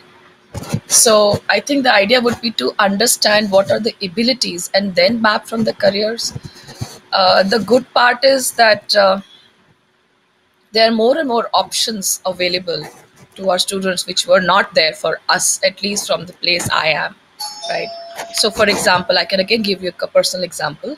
I have a school mom whose son is actually not very good with math or logical thinking, but he's highly creative. And she realized actually he does very well caricatures. So he seems to have a career, at least a track for animation and comics. And I was like, wow, that's interesting. So that's all I can say. I would say if there are disabilities, it's specific something. So maybe focus on what the child can do and maybe open the track there. I'm sorry, I really don't have anything else to say. Just a thought I shared here. Sure. And this is a question, was a question from Shalini. And Shalini, just a couple of words from at least my experience, right? So, one, I think people are a lot more conscious of this topic than they were in the past, in general. So, I'll say a couple of things without COVID as a reference, and then I'll talk about COVID in particular. People are a lot more conscious of it. I think that the world in general is moving towards what are known as ESG topics, environmental, social, governance topics, with respect to investing in companies. So, my company is listing next month, or this month now, December, in Germany. And a lot of the investors want to know, what are you doing for ESG on environmental topics, social topics, governance topics? And not only do they want to know, but they want to measure it. They want, there are a number of standards emerging, number of templates emerging for estimating your environmental footprint, your social efforts, and your governance, how well you are governed as a company. And so I think that there's this, there's of course more visibility, understanding, because earlier you experienced the world based on your immediate neighborhood. And if there was someone who needed a special path, you would experience it. Today, you're connected with so much information that there is this, I think, higher level of awareness anyway, but the investment community is driving it. There are several funds who would even say to you that we cannot invest in you unless and until you have a good record on ESG, right? So I think this is a very interesting trend. And the second thing is that, and this is more COVID related, right? Because travel and navigating to an office and to a seat and then sitting there all day and then making it back home every day is very difficult for even the fully healthy among us. The ability to work in a distributed way, I think, unlocks a lot more opportunities for people with challenges than in the past. And just to give one example, my company is running this program for people with autism to make software testers out of them, because many of them are big, excellent software testers. And the fact that this can be done in a distributed way, we used to still do this in a couple of places where we operate, but now it sort of opens our minds to being able to run this at scale globally. So I think there will be some impact, and this more virtual connection between people should be a positive in this area. At least that's our hope. So with that, thank you, Rathika. We will move further west. We move to Cameron. Cameron, over to you. Well, okay. Well, good morning again, and thank you to everybody who's presented so far. I have 3 pages of notes here with which to draw from and try to tie into my presentation. So I don't envy Simi, who's coming next. But hopefully I can build upon what's been said. I want to start with saying that I recognize we're talking with folks who are helping young people decide on their career pathway. And I would be at significant fault if I failed to suggest that higher education is a career. So for those of you thinking about how to coach somebody along, don't forget about education. We could use all the great thinking and great minds we could possibly have, because quite frankly, over the years here, higher education seems to have lost its voice in the public square. And I'll give you an example of this. We've touched on this idea of human skills. And what folks forget is that probably 20 years ago, the theme of discussion was science, technology, education, engineering and math, or STEM, STEM, more STEM and more STEM. And we adjusted in higher education to address this demand for STEM, and this was a public pressure towards STEM education. And this is not me suggesting that STEM education isn't important, but what we did was we invested in STEM at the expense of the arts. So we made a decision that disinvested in the human skill side of things.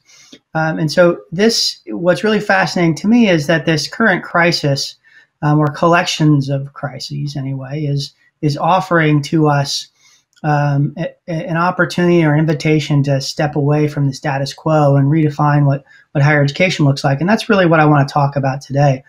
And so before I jump into that next slide, I do want to lean back on this analogy of building a pyramid. And I think it's really fascinating to think about the pyramids themselves.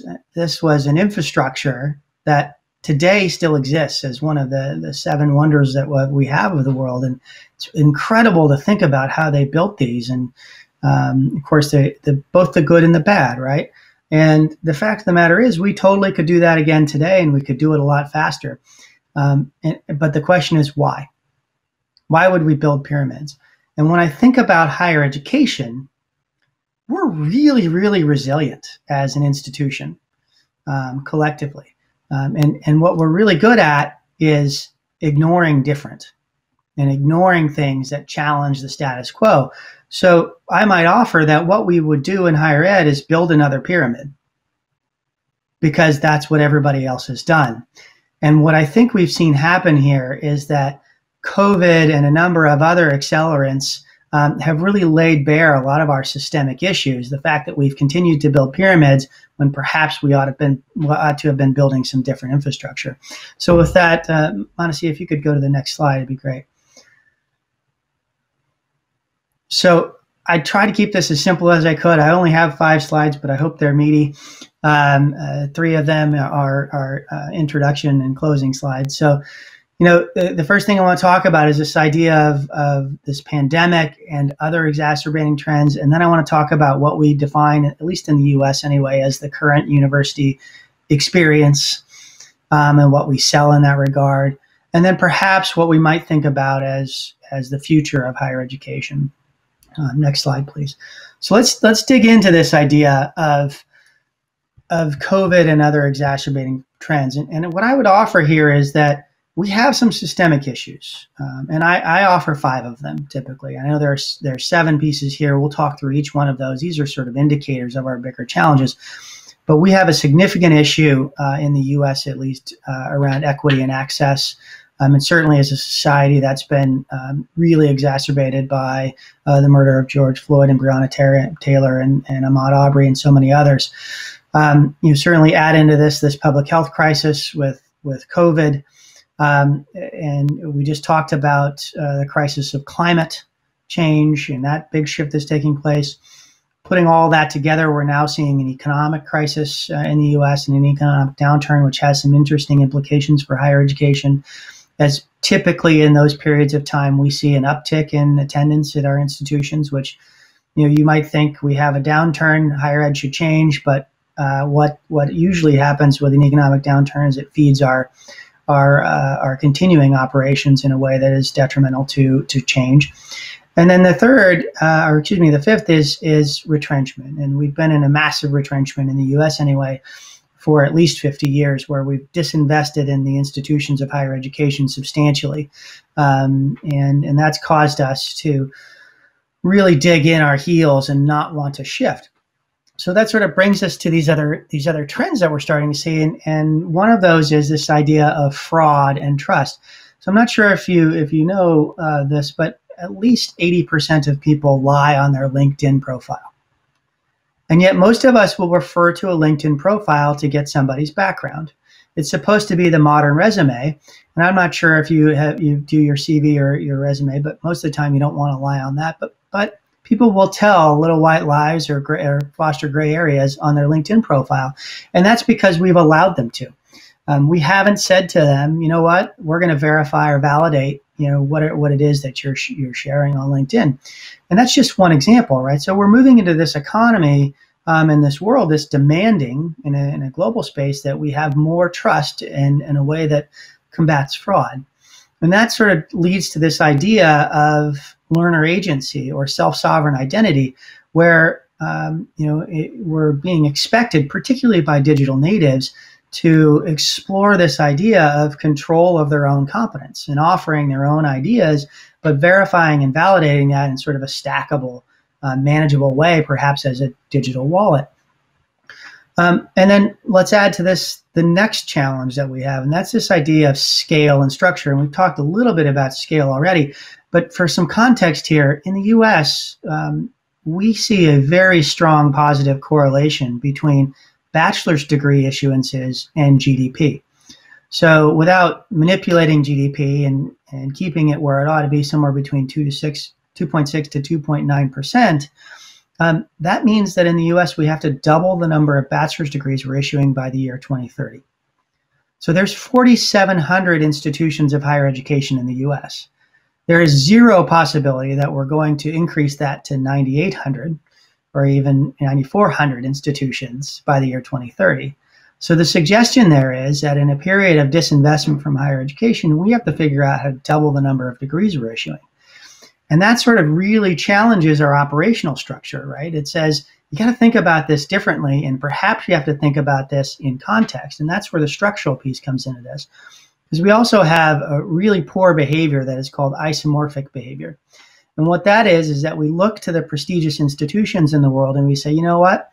We want to be prestigious as well, so we better look exactly like them. And what happens when we do that is we drive up our institutional cost. So rather than building in context, we're going to go build another pyramid.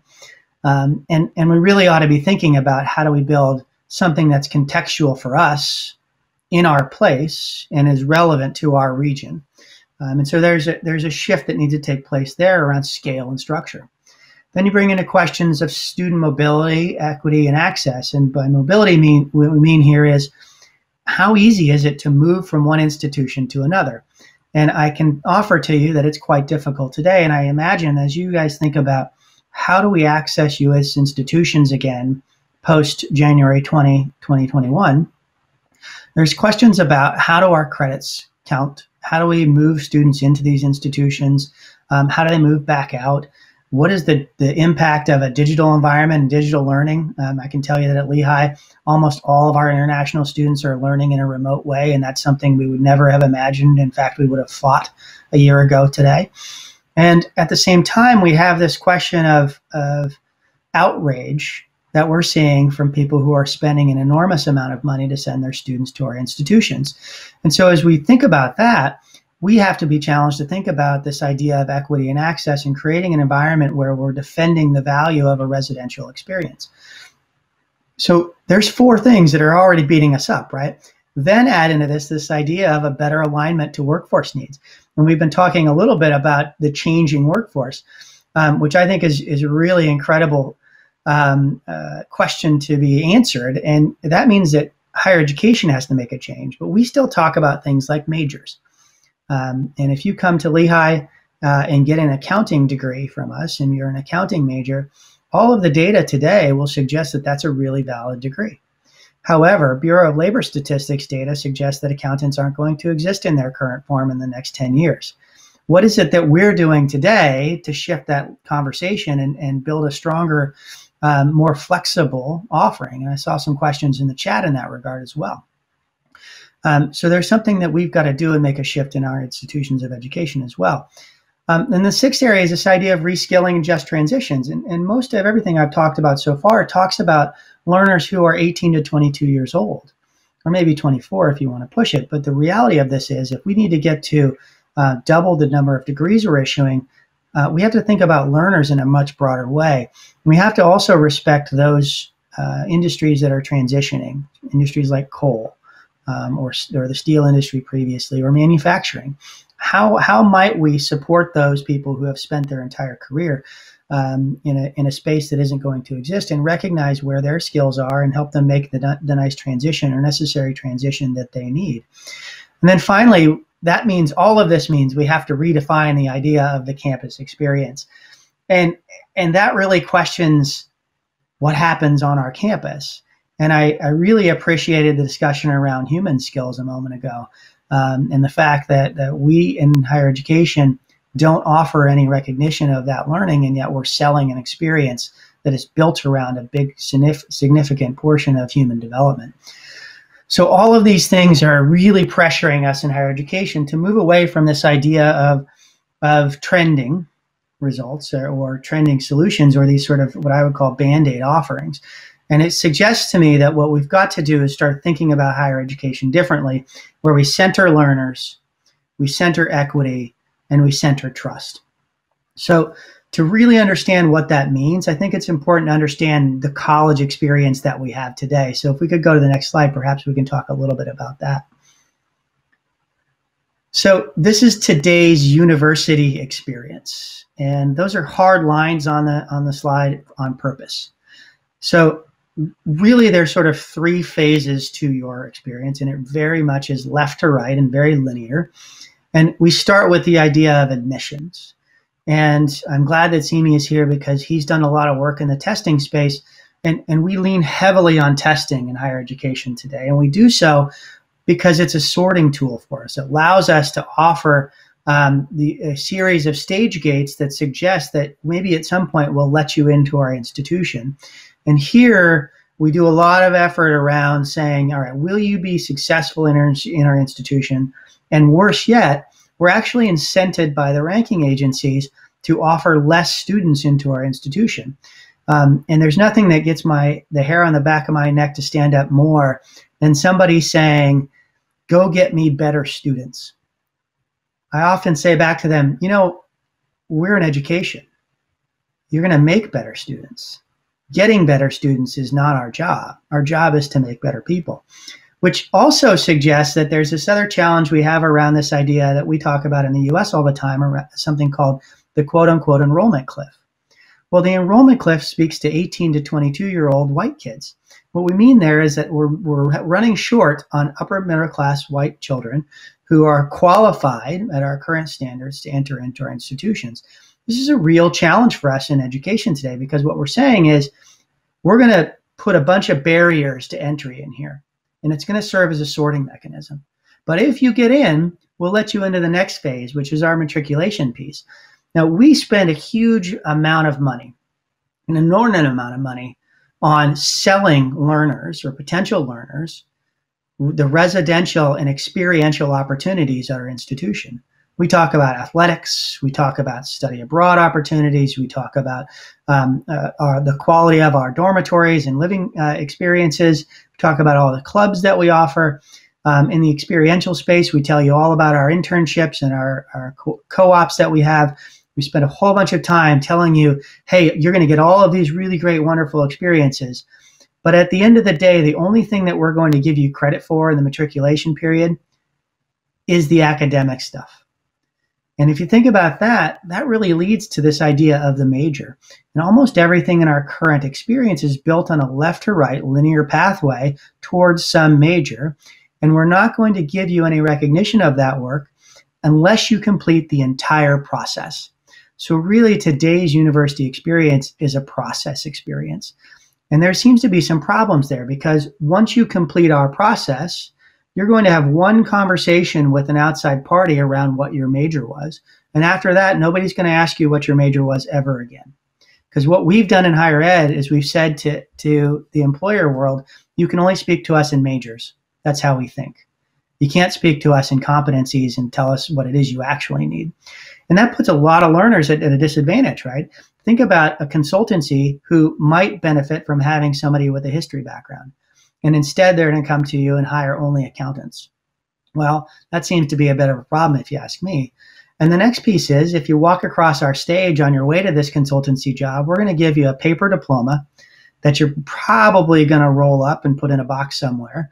And if you want, we'll charge you a little bit more money to give you a paper copy of your transcript, which tells us all the classes you took and letter grade that you got, and offers zero context whatsoever. And so at the end of the day, all of our prestige and our current experience is built all the way back on that admissions piece. And everything that we do in between can make all the changes we want. But if we're still talking about linear pathways and majors, and we're offering you an inactivated piece of paper for your credential, that really puts higher education and puts our learners at a significant disadvantage. And that finally takes us to this next phase, right? Now that you have come to our institution, you've walked away with this prestigious piece of paper, our engagement with you is going to be, hey, could you give us some money to help us stay alive? Because we haven't figured out how to operate in a more efficient manner quite yet. And so we're desperate for your philanthropy to save us. Now, I recognize that philanthropy is not as robust in other countries as it is in the US. It's a very philanthropic economy that we have here. But the reality of this is that philanthropy is something reserved for the elite. And there are some significant underpinnings in the give us money phase that put a lot of people at a disadvantage. So all of this suggests that we've got a lot of thinking to do.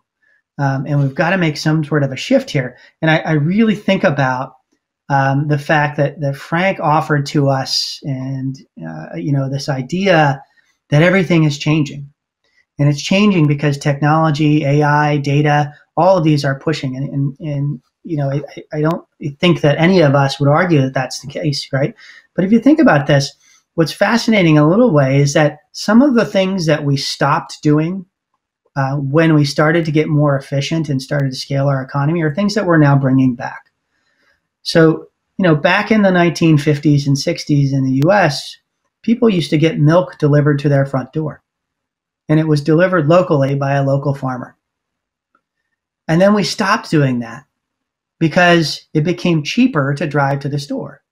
And now this new trend is that maybe we'll have milk and meals delivered to our front door again.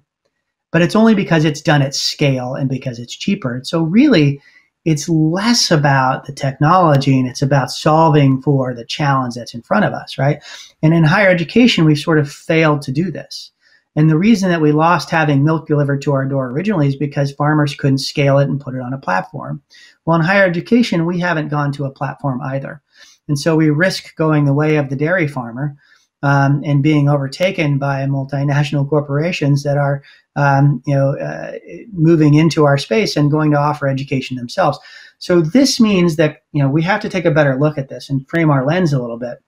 And I don't think that crisis has to equal instability. In fact, it's an opportunity for us in higher education. So maybe we could think about higher education as a platform on the next slide. So these are the sort of three same stages, but let's think again about how we sort of build from those factor endowments. And admissions might become periods of intent to learn, where what we're doing is we're measuring potentials. Your potential or a learner's potential and our potential to foster growth in that potential as an institution, right? So how do we help someone meet their potential? And can we figure out what the probability calculus might be for us to get to a place where it's almost an instant enrollment experience and enrollment by design? And that means we've got to stop thinking about a pipeline of enrollment and really thinking more broadly about enrollment at periods of intent to learn and how we might meet that intention. So that sort of opens this door to access to our institution, right? And when we're in, then we can get into this place where we can think about anchoring a learner to us over their lifetime rather than this short 4 or 6 year period of matriculation, right? And if we're going to think about anchoring, that means we've got to start recognizing learning where learning occurs. So our institutions of education have to build in the infrastructure and have to build in the ways and means to recognize learning that has already occurred or recognize learning that's occurred in the workplace or to apply AI and data technologies towards getting to a place of learner-centric focus, right? Centering learners in our institutions in a way that allows for their learning to be personalized and defined. And I saw a question in the chat earlier that was asking about how learners could be more flexible and how we could build some agility into them. And what I would offer to you is the best mechanism to do that is for you to encourage development of the human skills. And so what I would say here is this idea of learner-centric design and learner-centric offerings in education in a personalized and defined way is really exploiting something that we're not doing in higher education today, which is recognizing human skill development in the residential and an experiential space in a way that we haven't quite yet. Now, at Lehigh, I can say that is something we have done.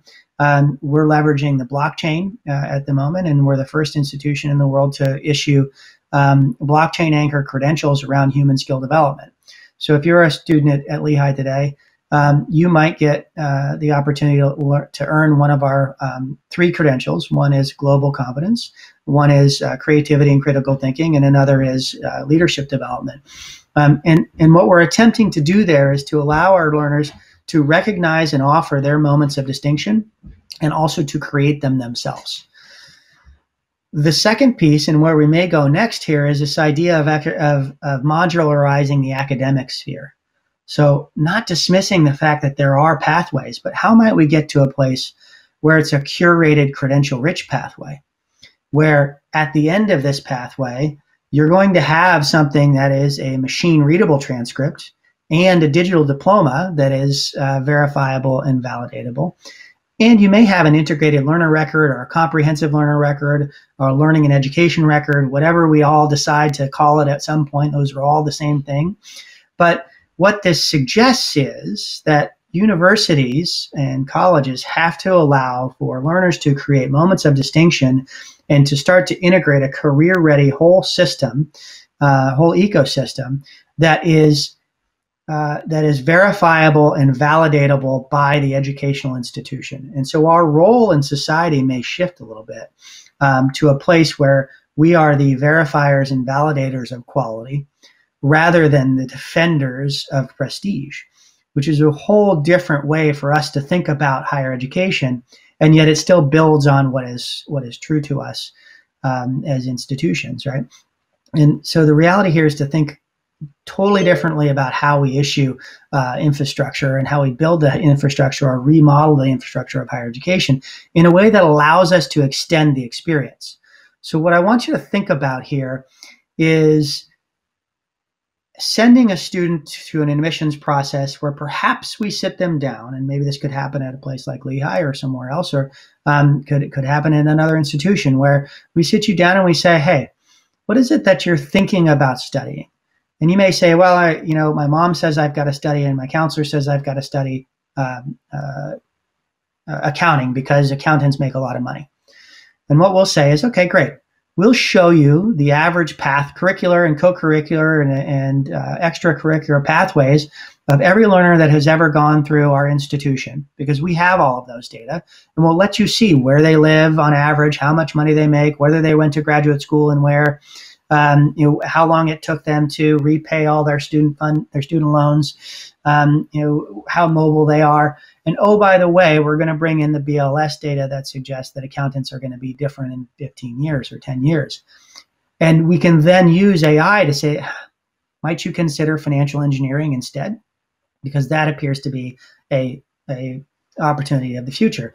And if we can do that, then we can allow for students to create their own curated pathway, but we can also manage and watch them once they've left the institution to see, hey, you know what? It looks like Frank is making a transition or a career pivot, and he's going to move to Hong Kong, and he's moving from London. How might we help him? Is there any learning that you need to do, Frank, in your transition?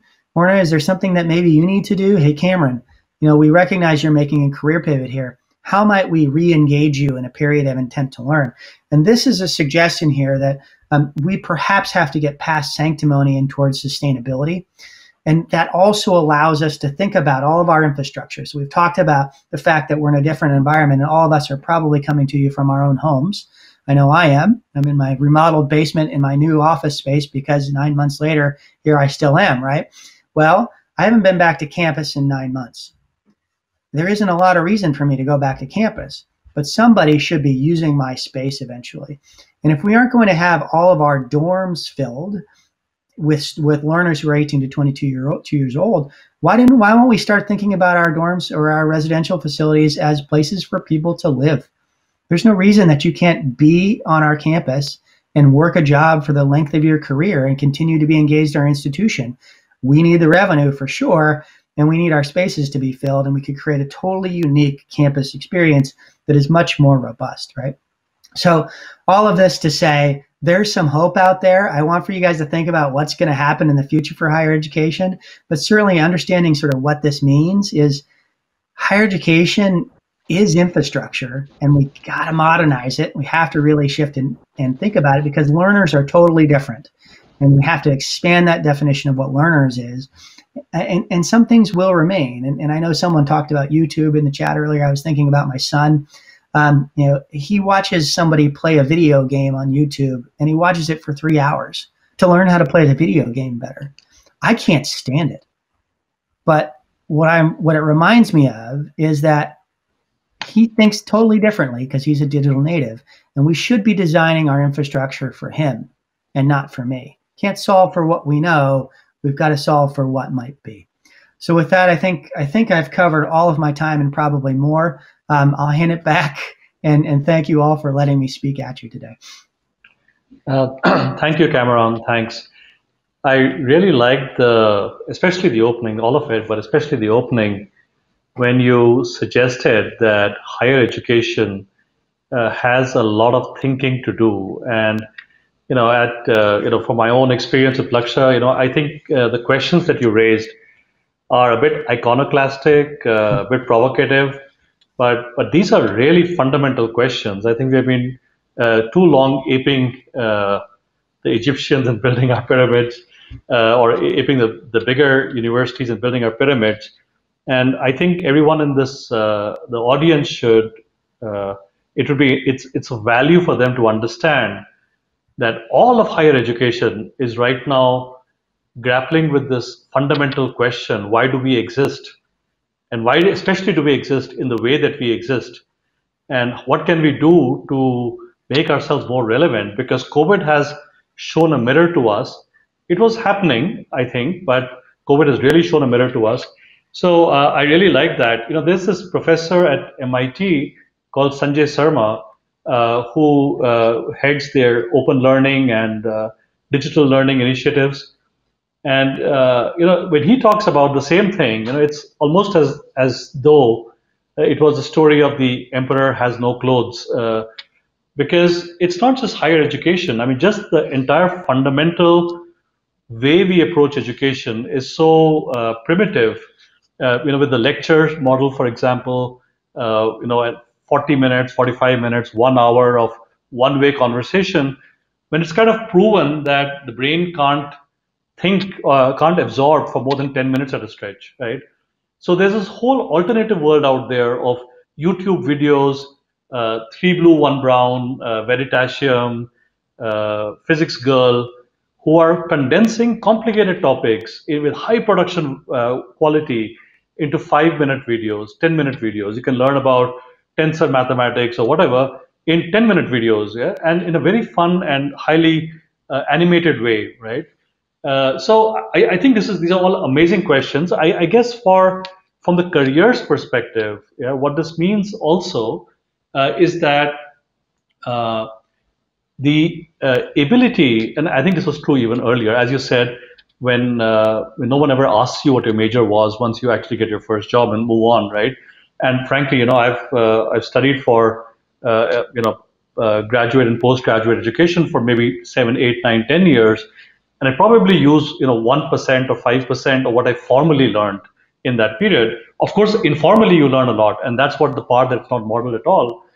But I guess if there was one takeaway for the counselors out here, it is that higher education universities are starting to realize that what we teach formally is only a small part of what we are actually doing to the brain of these students, the cognitive abilities of these students, and to try to see if we can supplement it. So in some ways, you can take some pressure off yourselves, because no matter what course they pick, they probably, even in the next few years, will have a lot more choices about switching courses and moving around, and also for more granular learning opportunities in the rest of their lives. And I think the thing to really emphasize is real fundamentals of humanity, real fundamentals of being able to learn, fundamentals of logic. These are as important as the very, very specific expert learning, because that they will learn anyway on the job, right? So Anyway, very fascinating discussion. We could talk about it all day, but COVID has really accelerated this realization. And I think we are in the early days, and it's not common knowledge, if you will, but I think it's the wave of the future. This sort of realization. But thanks, Cameron. This is very, very interesting. Really interesting. Just to add in one point, I just want to jump in. This is very interesting because, from my personal point of view, I always thought we always go out and talk about disruptions to different industries. Well, the hardest hit by the disruptions of the COVID, it's really education.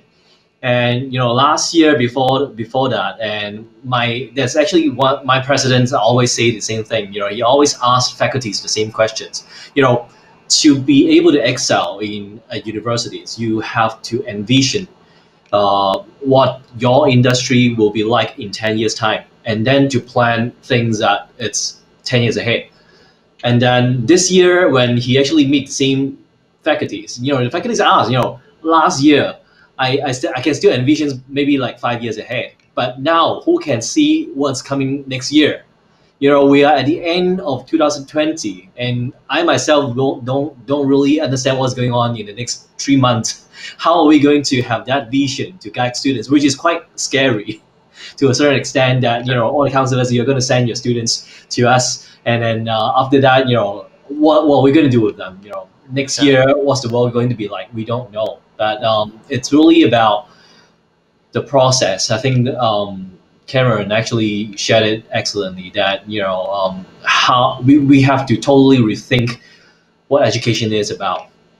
But the cool thing is that the industry is full of smart people, and we are thinking very hard.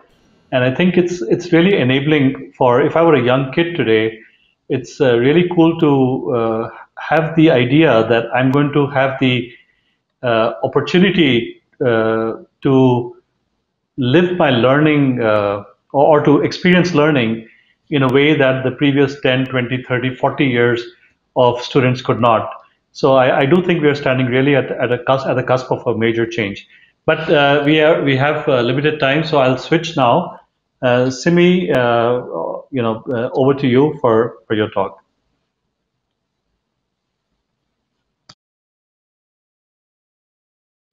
Simi, I think you're on mute on your device. Yeah, I was on mute for 2 hours, so I decided, so I forgot to come off. Thank you very much. There are advantages and disadvantages of being the speaker 2 hours into the session. Most likely, I'm standing between you and getting something to eat or drink. And therefore, you kind of want to move this along. So the first thing I'm going to ask you to do is just take a little stretch over here. This is what we would do if we're in a classroom with the students. Thank you very much, Manas. The second thing is I noticed over here, my colleagues, we had to prepare. So I've also got to be a little bit lighter coming in later. And one of the things that I noticed was everybody was very casual when we did our preparation session, but now all three of my colleagues, I think Frank took off his tie now, but everybody had on their ties. So one of the fascinating developments is if you look at the trend of retail sales in the era of COVID, and you look at clothing. So there is about, I think, 300-400% more shirts are being sold than pants. And think about that, because you only need the top half when you get onto a Zoom or a Skype or a WebEx call. So that's just a little trivia fact of one of the ways in which the world has changed. And I haven't worn a tie now for many months, and apologize for not doing that today. Frank said the advantage of being last is that I can also leverage things that were said. And Frank made reference to Bill Gates and what he said about post-COVID. But I want to give you all some homework, because this is the genius of Bill Gates. I want you to just write down over here April the 3rd, 2015. April 3rd, 2015. Bill Gates gave a TED talk, and it's called "The Next Pandemic, We Are Not Ready." 5 years before what happened, he lays out in absolute detail what is going to happen in the next 5 to 10 years and why we are not ready. And if I were a young person today, I would be outraged at the lack of preparedness. And I think one of the hallmarks of what my generation has not done well is plan in areas where it's hard and you just don't want to deal with it.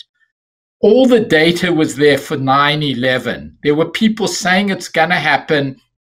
People just chose to ignore it. And getting ready for the next pandemic was the same thing as well.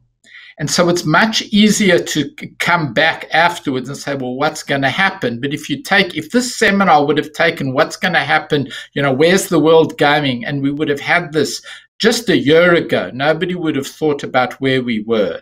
So being prepared for what's likely to happen in the different scenarios and thinking ahead is what I think is what we should be advising our students about as counselors, and also not taking as gospel just what the older people are saying is going to happen. So I'll say that seriously and self-deprecating as well. Let's go on to the next slide. So the impact, we're talking about what's going to happen in the post-COVID. I wanted to just distill a bit of information over here. 400 million jobs were lost, approximately 30% of the active global labor workforce. This according to the International Labour Organization. 400 million jobs, it's breathtaking. And in India, the Center for Monitoring the India economy estimates that 121 million jobs were lost in India. Okay, in other words, just the numbers are just beyond comprehension. Many of them have come back, but some 19 million salary jobs in the public sector have not come back, and of these 4 million with young people in their mid-20s. So we just need to know, these facts, and of course there's COVID at the top. Let's move on. So from an eco, what I thought I would do is just kind of take a high level look over here, because I don't know the exact jobs, but I wanted to take a high look at some of what I call the macro trends, or the macroeconomic view of this. So if COVID led to an economic recession, right? We all know that. That's just a fact. That's those 400 million jobs. Post-COVID is going to be a recovery. So things are going to get better. There'll be a vaccine. Life will go back to normal. But what will the recovery look like? That's really the question as you're trying to advise your students as to where the world's going to go. And economists have an alphabet soup of potential recoveries. Let's see what they look like. In other words, you go down with a recession, and then you start coming back. And what could that coming back look like? Let's move on. So this over here, and I think it'll be available afterwards, but I want you to just look over here. You can see all of them start going down, right? That's when the recession starts. But it's always the most interesting to look in the top right-hand corner and then the bottom left-hand corner, because those are the two extremes. So in the top right-hand corner, it says, hey, we went down, the virus is contained, and everything is going to bounce back. So it goes down, economic activity, boom, it bounces back. That's called a V. And in the bottom left-hand corner is the most sobering one, which says it goes down, sometimes called an L. It just goes down. It looks like an L, and then it just sort of stays there and stays there for a very long time. If you look at B4 over here, it says it went, and I think this is sort of what happened, right? It went down, And then it started making a little bit of a recovery. And then in the Northern Hemisphere, winter started coming down. And as we know now, in Europe, in India, certainly in the United States, suddenly everything's gone down again. And then we hope it's going to start coming back up. That looks a little bit more like a W. But if you have a look, move on to the next slide, please. So this is just worth understanding. But if you move on to the next slide, thank you. So I want to take the two, what I think we should think about. Again, as school counselors, advising our students about what's going to happen in the post-COVID world. So there was somebody who was the optimist. You could say he was the delusionist. This was the outgoing president, Donald Trump. And he said, this thing is going to be a V. He was saying it in February, March, April. It's a V, it's a V, it's a V. In other words, it's going to go down and then it's going to come back. It's going to come back by April. It's going to come back by May. It's going to come back by July, by August, by September, by the time of the election. It's coming back the next day. That's the optimist. And he said it was going to be a V. This past weekend, I saw my 5-year-old grandson, Noah, and he asked the following question. He said, will we be taking presents again this year to the Christmas party for children who don't have a lot of toys? So his dad, my son-in-law, is involved in a charity, and they get toys together for kids who don't have access to as many presents. And my daughter said to him, well, not this year. Of course, we're not having it this year because of COVID, but hopefully next year. And now all 5 years of him says, hope doesn't make it happen, just so that you know this, Mommy. So we all know hope is not a strategy. And that's why the V did not come back. Now I want to have a look at the last one over here, the second last slide over here, which is what most economists say. If we could just move on. There we go. So this is, as you're looking and advising your students, this is a term that economists have used now. I first heard it from the governor of the Bank of England using it early on, actually, in the economy, because he was speaking about what had happened 10 years ago. And the realists, a lot of them say that the recovery is going to look like a K. Why is it going to look like a K? Because what you see is some people in a K, right? One arm is going up and one arm is going down.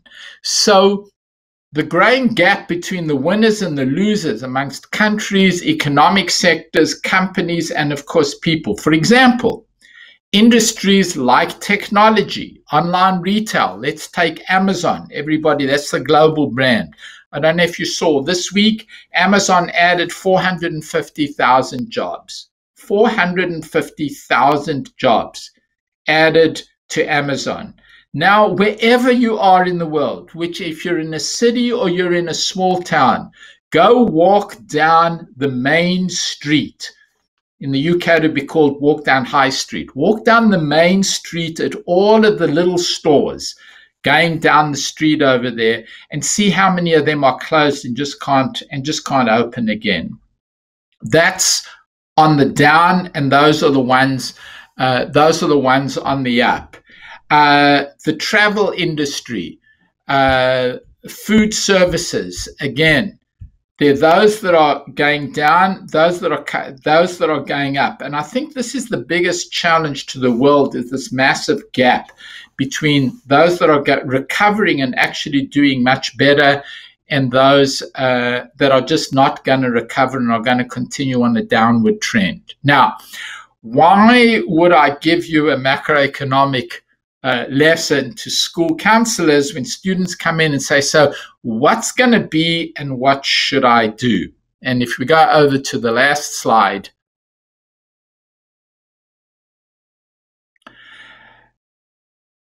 what I think it means is the following. some sectors, as I said, are going to recover very slowly, and the jobs may take a decade to come back, and some may never come back, such as international business travel. I just don't think they're going to come back in the same way, because we've seen that it's actually the tools and the efficacy of saving the time and doing business. And so if you were thinking of getting into that sector, that's probably a not good one. Some of them, and I think number 2 over here, is actually going to be very significant for your students. And that is that as they leave high school and go into higher education and then to the job market, they will be competing as the recovery happens. They'll be competing with people who lost their jobs but have more experience.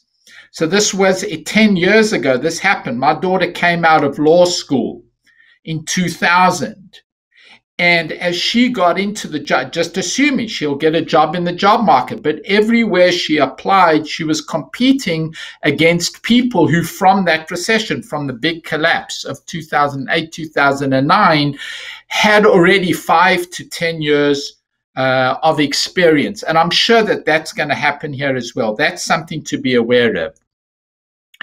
Of course, the vaccine can come, and I think it's going to come fast. That's what everybody says, even though it's going to be painful until it actually gets here. But the economic recovery, and this is what's very hard for us to understand, the vaccine can come, but the recovery does not happen as fast as the vaccine. This is the same thing. When there's a revolution, people's expectations skyrocket, but it can sometimes take a generation to come back.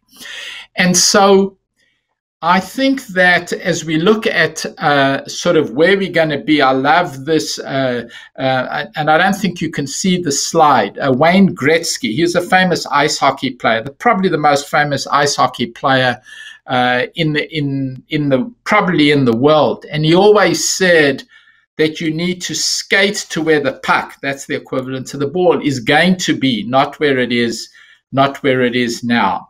And I think that where we know the puck is going to be in the IT sector in general. I think in India, it's especially going to be in the IT sector. And so even if you don't want to go into IT on the coding side, on the engineering side, I think the jobs, the whole ecosystem around it is where they are going to be. They're going to be there in marketing. They're going to be in human resources, and therefore being able to understand the industry, not write the code, but to understand the mindset of the people working in the industry, I think is going to be a huge plus. You don't need to know data analytics in order to do. You need to know a certain amount of data analytics today, whatever you're doing. And I think that's where those jobs are going to be. And so I think you need to take a long, hard look. Everybody used to say, you can be whatever you want to be. This is what we would just say, right, to our students, just be what you want to be. But I don't think that that's going to be true. I think that's part of the realism. I think that we need to be honest with ourselves and honest with our students about it. I think you can be whatever you want to be, but I think that there are going to be some caveats in that. And you don't want to lie to a country about the state of the economy.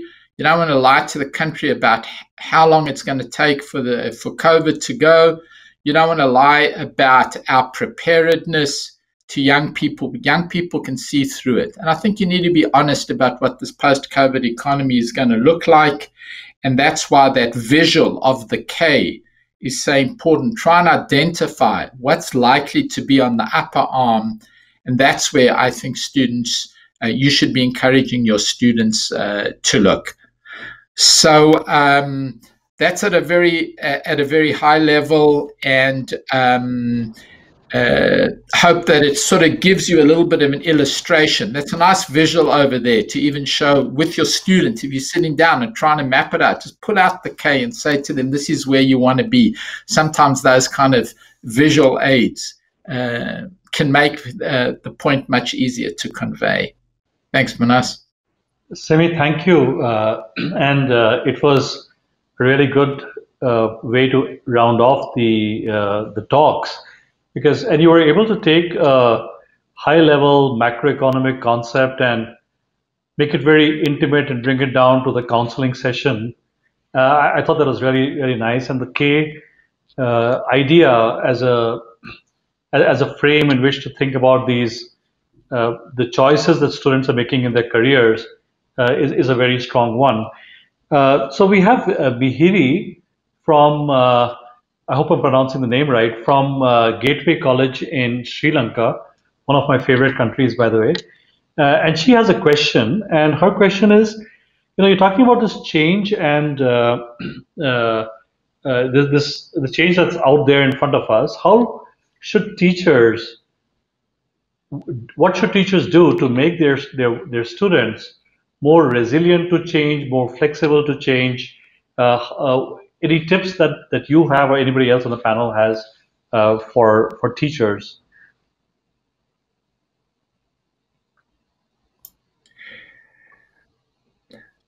Simi, I think you're on mute again. Yeah, no, I'm not. There's an interesting. Firstly, that's a great question. And there's a big debate. I don't know how many of you have read, just because it kind of became famous, and there are two people they were from the Philadelphia area. Angela Duckworth published a book about 2 or 3 years ago called Grit. I don't know if she's at UPenn, and she did quite well with it. It's worth reading. But one of the debates within the community within the scientific community is, can you actually teach grit? Can you teach grit? Like, do you just have it, or can you actually teach grit? Can you actually teach resilience? And I've actually helped develop some tools that are used as supplements for the college entrance exams for measuring some of these, what are called non-cognitive or soft skill abilities for students in high school. And I think that the biggest one for what the literature seems to show is about 50% of the path for teaching grit is actually to be aware of the need to have it. That sounds very easy, but very hard. But it's not as intuitive as you would think it is. It sort of almost sounds trite to say it. But many things that we do behaviorally, the first thing you need to do is to admit that the thing is an issue. And in contrast, if you think about countering alcoholism, the first thing to say is, well, I need to be aware of the fact that there is a problem. And that's about halfway to getting there. So I think that for students, being honest with them about the need to be resilient, about the fact that not everything is going to be a smooth ride now, and might be harder than it was for the previous generation, or what your parents, particularly in the private education sector, where kids have been so coddled. I just can't think of a better term. And it's in India, but it's everywhere else in the world, right? There are 11,000 international schools today. Do you know how many there were 10 years ago? 2,800. So that's that's all part of the growth of the middle class and all of that. So these are students who've really received in that sector, who've really received a lot kind of spoon-fed and told them, you can, you deserve, you will, and so on. And I think it's going to be a lot bumpier. And it starts with being honest. As a school, I think that's a great question. And it starts with the honesty and the awareness. Can I pile on there a little bit? Go ahead, Cameron. Go ahead. Yeah, I just, when Simi was talking about grit and Angela Duckworth, it got me thinking about David Epstein's book Range, which sort of compares this idea of 10,000 hours to be an expert and the idea of range. And the way that they often describe this is sort of Tiger Woods and getting really, really, really good at golf, spending 10,000 hours doing something, versus the world's leading tennis players and their ability to do multiple sports. So in this case, Roger Federer, and talking about how Roger Federer grew up playing a multitude of different sports and then eventually chose tennis as his profession. And he's successful because he has range. And I think what that offers us is, so we've been spending a lot of time telling young people, this is where you have to go, and you have to be an expert in this particular space, and then you'll be a success.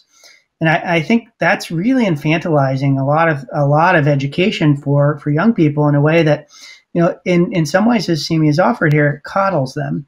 And what we really ought to be thinking about instead is, how might we develop the level of resilience in our young people that they need, and building self-awareness and emotional intelligence and giving them the tools that allow them to think creatively around what they're really good at and what they have a passion for, and how to stack that and align it towards a job that may not exist. And, again, I would offer the caution here that doing things the way we've been doing them does not serve the digital generation that we're now, servicing in our educational world. And so Simi's exactly right. And grit matters. We can't coddle, but we also have to allow for these young people to develop and just give them the tools to do so, and they'll surprise us. So great. Thanks, both Simi and Cameron, for that answer. And we are close to the end of the workshop part of this session. Just to summarize for those of you out there listening in, I think we covered a few different topics. As I promised, we had a multitude of different views and perspectives on this topic of post-COVID careers. And I think there was one set which was about the skills or capabilities that were being built or that were getting more prominence, big data, AI, but even things like more movies being released, more indie type movies getting viewers, or baking products, entrepreneurship, small scale entrepreneurship. So just there's a whole set of conversations around what has actually benefited, which areas have benefited from COVID, if I may say so. At least they have gained momentum with COVID. But I think the more interesting part of the conversation, or at least a different perspective, was how we come back to the fundamentals again, right? We come back to the fundamentals in the universities of humanities and creativity and logic as well. But rather than the specific courses or majors, etc., we're talking just about building, opening up the brain to learn and to act, right? So that was, I think, very interesting. And adaptability and cross connections and all that kind of stuff. I think that, which is creativity in some ways, is really fundamental. So we are back in some ways to the fundamentals, right? It's like we are thrown into a jungle and we're trying to figure out our ways, and we have to come back to. We can't use any of our structured, well taught methods. We just have to sort of reinvent it from the basics all over again. I think this last bit about resilience and adaptability is very, very important, right? And just one last comment from my perspective, in my industry, things are changing so rapidly that I literally make it a rule that if someone asks me, what is your strategy on technology, right? My answer always is, I don't have a strategy. And because the moment you say you have a strategy, you anchor yourself in that, and you wouldn't note or realize when things have really moved.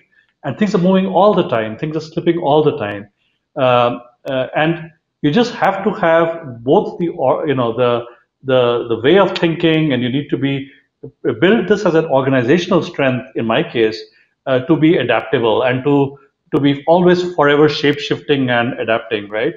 And I think we're also talking at the individual level of skills like that being important, right? Just shape shifting, adapting, connecting, and so on.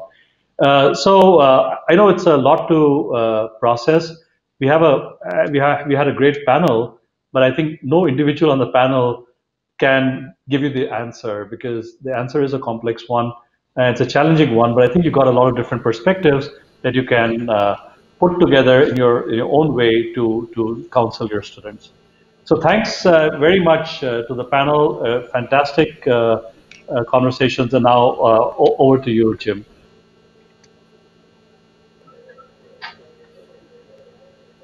Wow, Manas, thank you so much. And thank you to the entire panel, Dr. McCoy and Orna and Simi, Frank. I know Professor Rathika, want to acknowledge her as well. And Manas, thank you for leading this discussion. You know, as the very first event in the IC3 Festival week, what a way to kick this off. So thank you to our entire group of panelists, and thank you to all for taking the time out of your busy schedules to join. And I want to share a few notes as we close. There is a very special IC3 family member who has been behind the scenes of all of the counselor workshops for IC3 Live starting back in July. And I want to acknowledge Miss Ruchika Castellino from the British School in Delhi. And although you don't see Ruchika here, you'll see her throughout the festival week. Please take some time to stop by and thank her for the coordination that's been happening. And as you can see, to bring an amazing panel like this together, there's a lot of coordination that happens on the back end, a lot of different time zones and all of that. So I do want to acknowledge Ruchika for her dedication and love for this mission to bring counseling in every school. And of course, to the IC3 Institute, team, and really its commitment to supporting schools globally. And it's really here that I want to, bring my closing remarks to, because this is why we're all here. As I said before at the outset, IC3 is setting out to train 100,000 career and college counselors over a 15-year period. And we believe that's going to set us off for counseling in every school. How this happens through the IC3 Institute, which is an established nonprofit organization based here in the US. There is a flagship one-year certificate training program that is completely free and open for any full-time school employee worldwide. We just welcomed the third cohort of the IC3 Institute back in September. There's 140 principals, counselors, and teachers going through that program from 12 different countries. And I know that we did have some of those cohort members here in the workshop today as well. That flagship program is more than 300 hours of instruction, predominantly happening in a virtual setting. But typically what you'll also see are 4 residential weeks that take place at various campuses. And these 4 residential weeks really are intended to bring the cohort together in an in-person capacity, and really help to reinforce that learning throughout the entire cohort experience. And what I want to share with everyone in the workshop today is that there's actually another cohort of the IC3 Institute that is beginning in April. And we put this in because there has been such demand. I know there were a lot of other counselors, principals, and teachers who wanted to join the September cohort, didn't have the chance to do that at that time. So another one-year program will actually kick off in April. And fingers crossed, everything goes well. We hope to be able to reinstitute those in-person residential weeks as part of that as well. So we really encourage you all to look into that. And I think the Institute team is sharing some of those details here, also in the chat box for you to take with you. And throughout this festival week, please engage. There will be an opportunity to meet cohort members. There will be an opportunity to meet alumni from the Institute, Institute team members as well. So do look into that, and we would ask you to share that with your colleagues at your schools, who are also welcomed to take advantage of those benefits through the Institute. So as we come to our conclusion here, a couple of tips for everyone as you're looking ahead for the festival week.